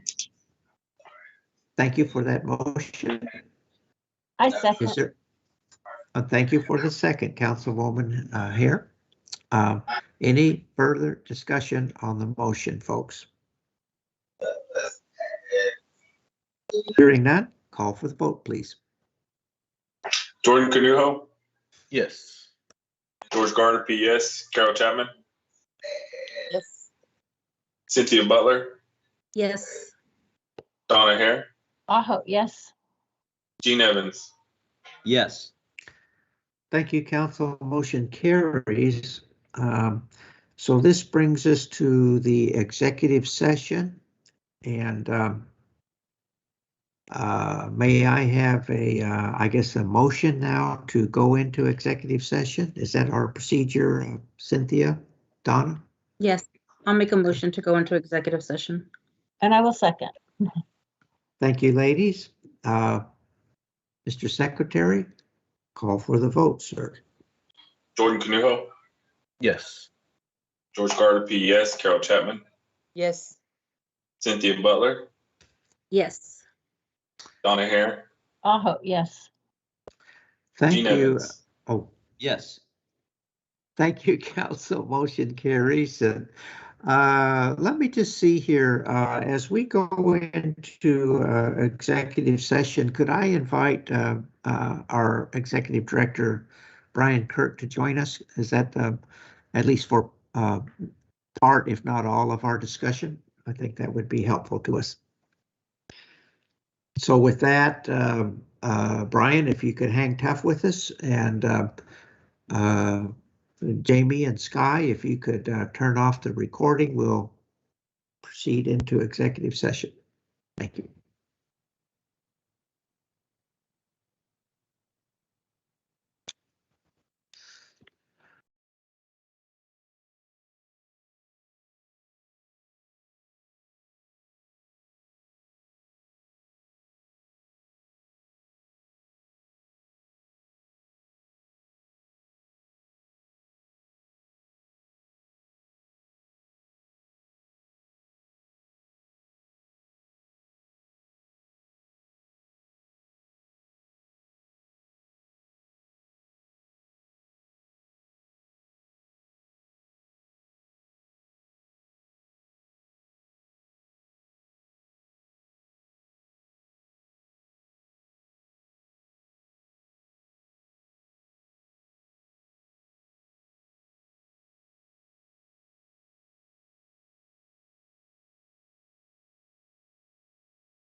we are coming out of our executive session, and may I have a motion, please, to come out of executive session? I would so move. I'll make a motion. Yep, I'll second. Okay, we have a motion and a second.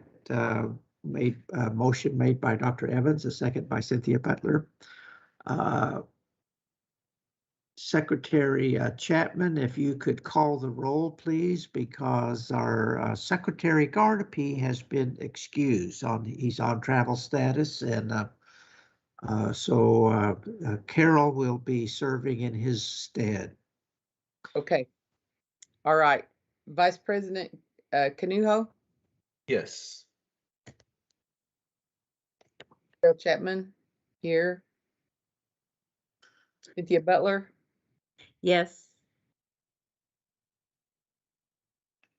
Gene Evans, Yes. Donna here. Oh, yes. Did I miss Thank you. it? Go ahead. Okay. Thank you, Council. Motion carries. We are back in open session now, and let the record reflect that we discussed a number of matters in executive session. And based on that discussion, we have some motions that we want to do. First of all, excuse me, in executive session, we talked about this resolution 2190. The ARPA Acquisition Food Insecurity Expansion Program regarding the purchase of some agricultural land and accompanying cattle to go along with it that we will be entertaining here shortly. Secondly, we talked about a travel request for 3 of our tribal representatives to go to Las Vegas to as part of our due diligence in exploring medical marijuana opportunities for the Pawnee Nation. And we'll want a motion to approve that travel request here shortly. And then thirdly, we talked about a confidential personnel matter and made a plan to address that issue. And then finally, we also determined that we need to amend the agenda to add a CARES spending item for our elders. And so we want to address this business now back in open session. And I think the first matter would be if we could move I would like to have a motion to amend our agenda to add 2 matters. The first would be to approve this travel request to Las Vegas. And secondly, to approve this CARES Spending Act matter. President Echohawk, Yes, I'll make ma'am. that motion. I'll make that motion to approve the agenda with amendments and to add the approval of Resolution 2191, CARES allocation, Pawnee Nation Elders Food Sovereignty Program, and the request for travel. Okay, thank you for that. Is there a second, folks? I'll second. Okay, thank you. Treasurer / Secretary Chapman, call for the vote, please. I'm George. Okay. George Gardapi. Absent or excused. Okay. Vice President Canuho, Yes. Carol Chapman, yes. Cynthia Butler, Yes. Gene Evans, Yes. Donna here. Oh, yes. Motion carries. Okay, thank you, Council. First, if I could, let's talk about the travel motion here to approve the travel request. This was made by Secretary Gardapi, who also chairs the Agriculture Committee. And the request is for he and Treasurer Chapman, as well as possibly Josh McDaniels from Monty Matlock's shop, to travel to Las Vegas to go through a tribal medical marijuana facilities, to also visit with some investors that are interested in investing in similar facility with the Pawnee Nation, partnership with the Pawnee Nation. This is part of due diligence efforts by this body to investigate the possibility of developing a medical marijuana facility here for our nation, which we think would diversify our economy and bring in very substantial and direly needed revenues for our nation. And so may I have a motion to approve this travel request, please? I'll make a motion to approve the travel. I'll second. Thank you, Donna, and thank you, Dr. Evans, for the motion and for the second. Any discussion on this motion? President, that was Councilwoman Butler who made the motion. I believe it was Councilwoman Butler that made the motion, and then Dr. Evans seconded. Did I say something goofy? Donna. Oh, okay. I'm getting goofy here, folks, but it's just with my advanced age here. That's all I can say.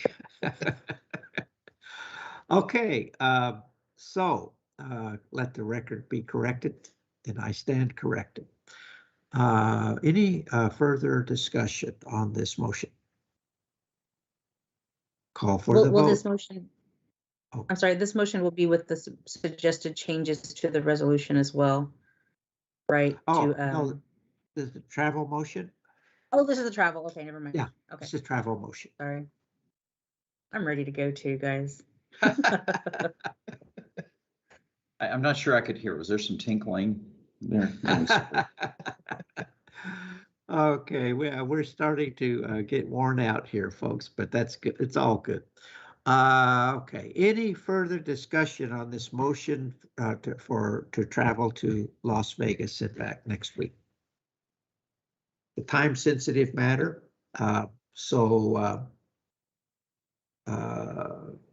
Carol, if you could call for the vote, then, please.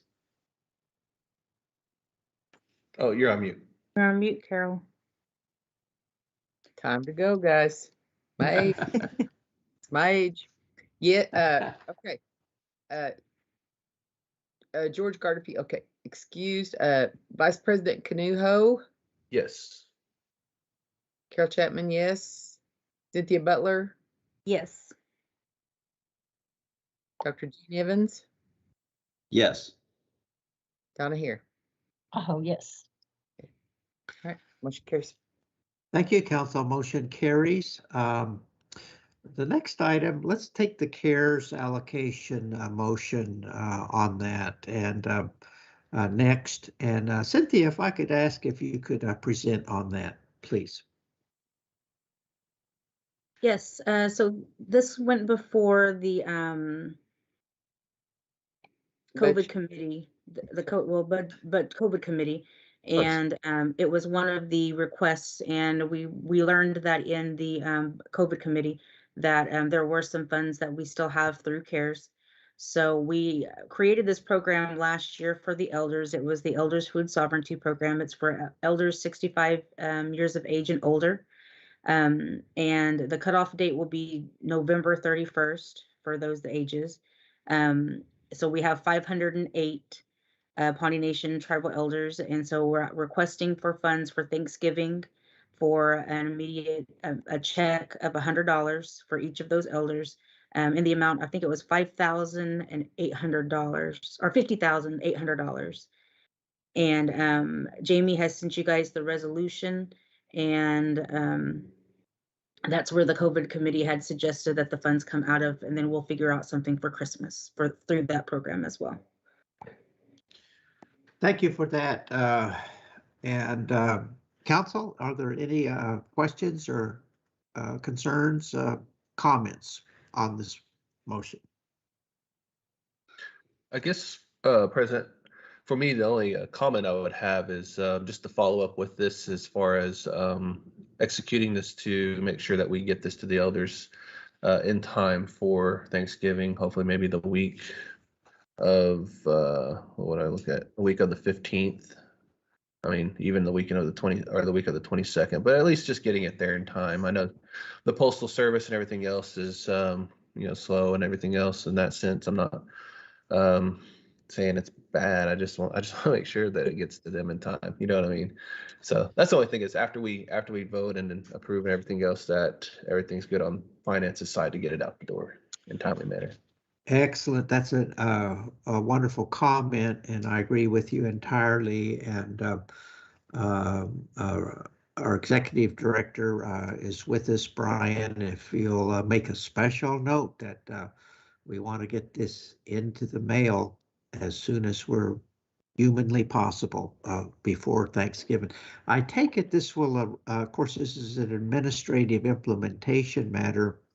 But I'm just curious, would this be done? Are we going to be doing checks or credit cards? How is that going to work? Anyone know? It'll be in the form of a check. A Yeah. check, okay. And Harrison said that they can get it turned around pretty quickly. Okay. Yes, Because there is the problem with the mail system. It's taken up to 2.5 weeks for any mail anywhere to get to its destination. Okay, well, let's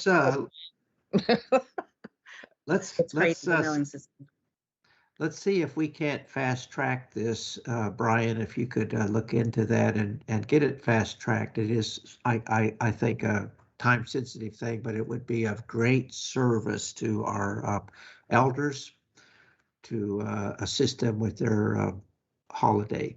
So, any other questions or comments, folks? Sorry. Go ahead.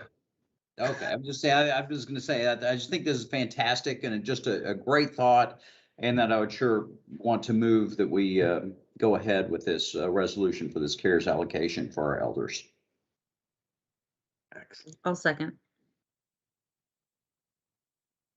Any other comments, Vice President? Yeah, I just had one too. So I just want to clarify too on the administrative side that finance is going to handle this, not the COVID division is not going to handle that. I just want to make sure that they're okay on their end, so there's no turf war of, hey, this is COVID thing, so we got right. Sure, yeah. Again, streamlining, making sure everything. No more turf wars. Well, I just want to make sure we get this out the door. That's my biggest thing. Right. Yeah, we discussed it. We discussed it, and COVID division has nothing to do with CARES funding. Right. So we just made the recommendation to this body for CARES funding to be allocated. Okay, cool. We really don't have jurisdiction over it, but it has to be approved by a recommendation from somebody to council. Okay. And Harrison did say they could get it out immediately. We yes. talked. Okay. So excellent. But that doesn't mean Brian shouldn't go ahead and do it too. This it all sounds good. Any other comments, folks? Hearing none, call for the vote. Treasurer Chapman. George Gardapi, excused. Vice President Canuho. Yes. Chapman, yes. Carol Chapman, yes. Cynthia Butler. Yes. Dr. Gene Evans. Yes. Donna Hare. Yes. Okay, yes. Okay. Motion carries. Thank you, council. This is wonderful. Yes. So this brings us to our last item, which is resolution 21-90. And I was normally going to call upon Mr. Gardapi to present on this. Carol, also, would you like to present on this? As I take it, this this is a very important resolution. Mm-hmm. It will take us, basically continue and enlarge our existing program that we do have for achieving food security, and our household assistance program by purchasing a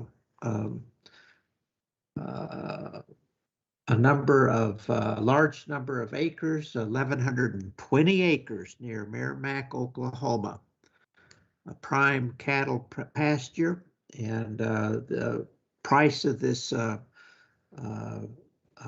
land acquisition matter is $2,408,000. And then in addition, we're also in this motion being asked to allocate an additional $757,000 for cattle and associated and needs for that pasture land. And as I understand it, the purchase price, the $2,408,000 figure, would be coming out of revenue replacement funding that the Pawnee Nation does have. And the resolution will have to be amended to reflect that. And then the $750,000 figure that is included in this amount would be coming from the ARP money for that ARP program that we've established here. And this is this resolution would be for a grand total of $3,165,000. And it will, it's for the Pawnee Nation Household Assistance and Food Security Program. It will provide sufficient pasture land of an area of land about 1 mile by 2 miles in size. It will be a historic land acquisition matter because it will double or triple the size of our existing land holdings here locally, tribal land ownership, getting us at the same time as meeting our COVID needs, but it will be opening new vistas for the Pawnee Nation as we enter into the field of agriculture. And so that's basically what this resolution does. And Carol, what have I missed out on this? This does come from us from the COVID committee. Yes. It comes to us from the property committee, Donna, as well as with the full support of the agriculture committee. It's been a well-vetted proposal. It's an allowable spending. It's consonant with the Pawnee Nation's Tribal Forum, where land acquisition was listed as one of the big priorities by our tribal members. And so I think I think we are ready to go on this, and I commend it to the council. Yes, President, you did a very good job of summarizing it. It's all part of the council's pathway to prosperity. It will greatly increase the land ownings and holdings of the Pawnee Nation for long-term sustainability, provide positive things for our Pawnee people, and it will be going into trust also eventually. So I would like to go ahead and it was fully vetted by property, very deeply by property, and by the COVID committee did approve it. So I would like to go ahead and make the motion to approve this resolution. Thank you. Is there a second? Thank you, Councilwoman Butler, for your second. And council, floor is yours. Any questions, comments, concerns? No, I would say though, I do appreciate the leadership on all the committees that were involved in bringing this proposal to the Pawnee Business Council. I mean, this does address a lot of the concerns that were voiced at the forum that was held back during homecoming. Even those who filled out the survey as well. So I think this is going to hit all those fronts, and it's going to be something great for the Pawnee Nation. And so, to me, I think it's a great opportunity for us as far as expanding our land base, and also to just furthering our move into the agriculture division as well, and expanding our cattle operation to really just be there to provide food security and food sovereignty for our tribal members as well. So I think this is going to be very helpful in the near future. Thank you, Vice President. And I think for all of the reasons that you have just stated, this in large measure is a very historic step that we're contemplating here by this council. And so it's a big step. Any other comments, folks? Dr. Evans, I see a serious look on your face, and I would like to invite you to say a few words here, if you like. Yes, sir. You know, I feel like in a short amount of time, we, meaning mostly, you know, some of you guys have worked so hard and your committees have done incredible things, but have just changed the whole game, you know, the whole setup of our future, and put us on a trajectory to do great things, to really be a whole different nation. And yeah, I'm just super in favor of our land program, our cattle program, our, you know, all these things that we've got going, diversifying our economy. It's just incredible and just timely, needs to be done. Thanks, sir. Thank you for those words. Yes, I mean, I certainly appreciate the moment and the work that's been done at this point. And this is a real historic journey, I think, for this council. I couldn't think of a better group to go on a journey like of this nature than each of you. So any other comments, folks? Thank you for that, Dr. Evans. All right, hearing none. Madam Treasurer Secretary, call for the vote, please. All right. Okay. George Gardapi, excused. Vice President Canuho. Yes. Carol Chapman, yes. Cynthia Butler. Yes. Dr. Gene Evans. Yes. Donna Hare. Yes. Okay. Thank you, Council. Motion carries unanimously. And that, I think, concludes the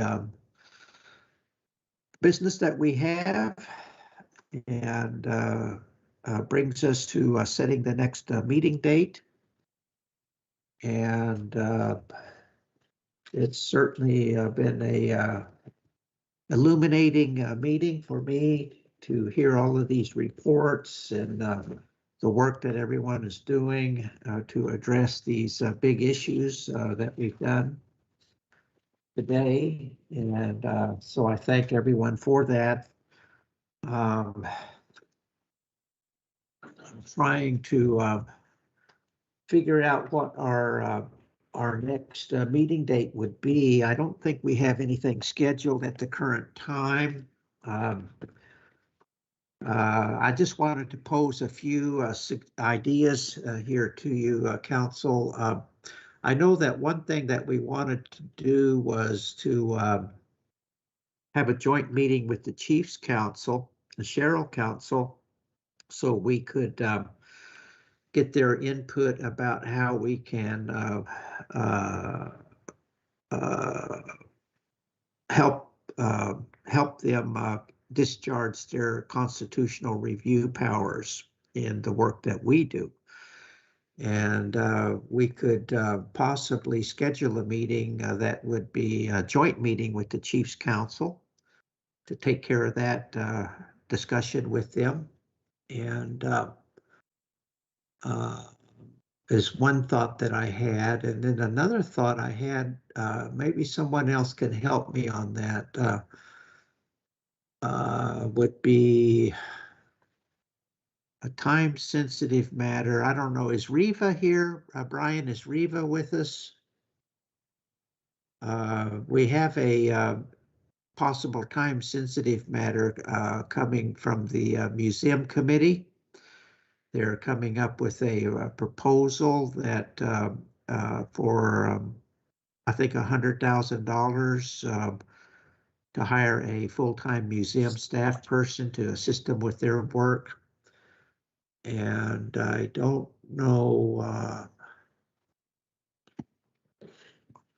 if we're going to be needed to pass a resolution in support of that grant application or not. Trying to find her. So I think Reva would know, and also what the dates would be.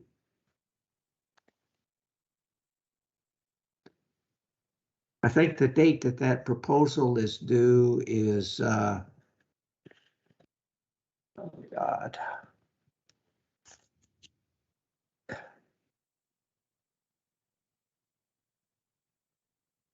Brian, is Reva here? Is she with us today? I think so. Yeah.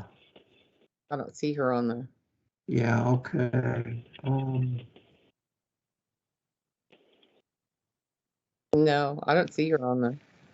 Okay, yeah, I apologize. I just noted that, but I don't have a date here, so I think we should just What go was ahead and it? set it. I'm trying to figure out when the museum grant application is due. I know I saw some email with between Gwen Shanatona and Reva about a process for getting that. And I didn't know whether the council needs to enact a supporting resolution for that grant application. It's going to ILMS. Now, I know that they submitted like library furniture proposal this week. Is this something different? Yeah, I think so. It's to hire a full-time museum specialist for the tribal museum and their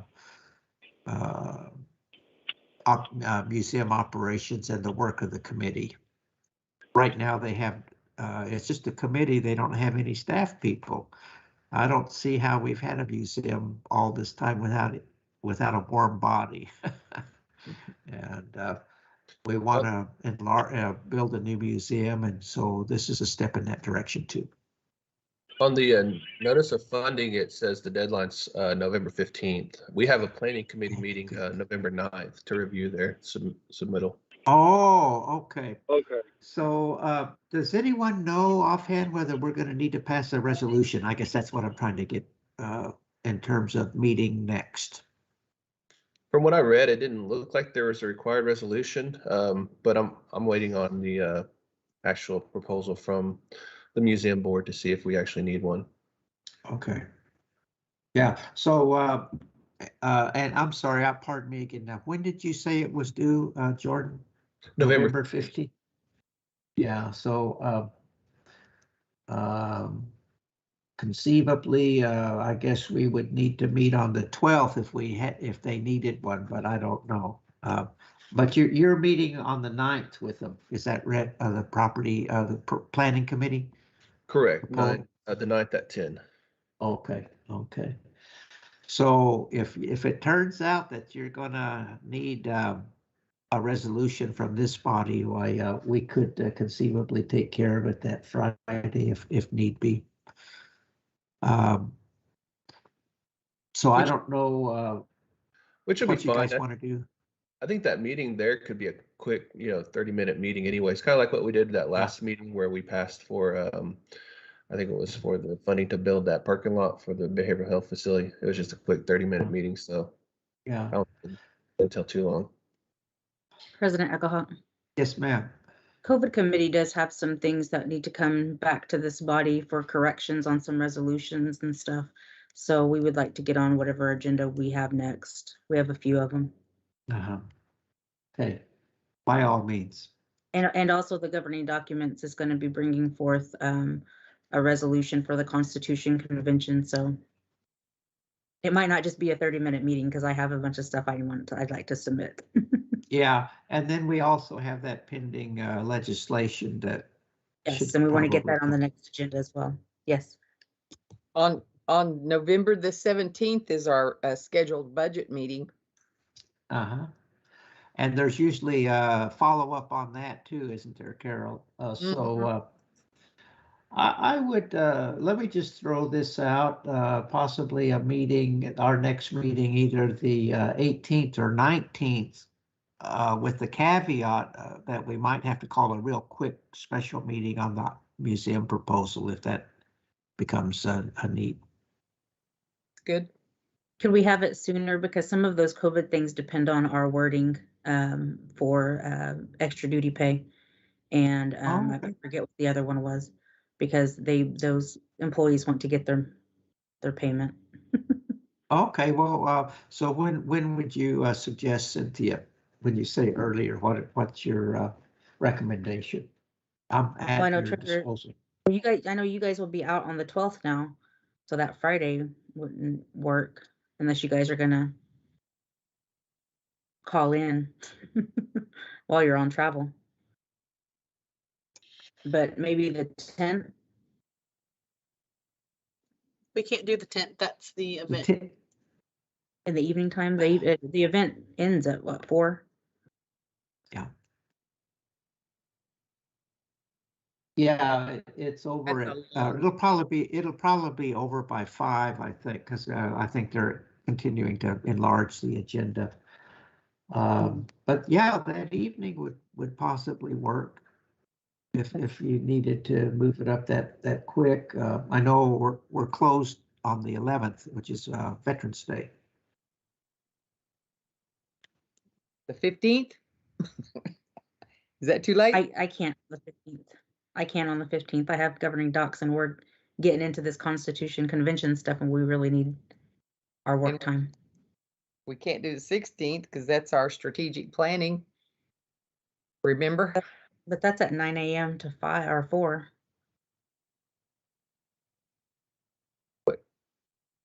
What? We could do it in the evening. Okay. Whenever you all want to, I mean, I won't be around. There's a culture class on the 16th in the evening at 5 p.m., but just FYI. What about next week, the 9th, and just get it over with? I'm good with the 9th until 7 p.m. We have the Intergovernmental Affairs meeting that evening at 7. That's right. Okay. I don't know, guys. There's not enough of us to go around.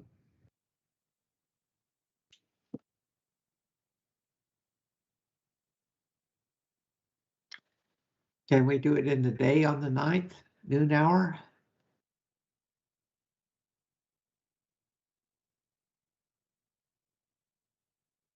I get out of class at 11 or at 11:50. So yeah, I can do that. At noon? Brown bag, noon meeting. I'll promise not to pontificate as a gas bag. That I am. I'll refrain. I guess I'll refrain. Does a noon meeting on the 9th not work for anyone? Or if we could do 12:30, I could be back in town by then, so I can have stable internet. 12:30 to 1:30. Mm-hmm. All right. Gosh, that's just in 3 days. Okay. 12:30 to 1:30. Okay. Anyone, so does it not work for anyone? Let's mark that down then.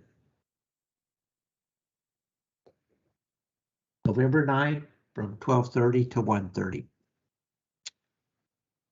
Now, do we want to try to make that a joint meeting with the Chiefs Council?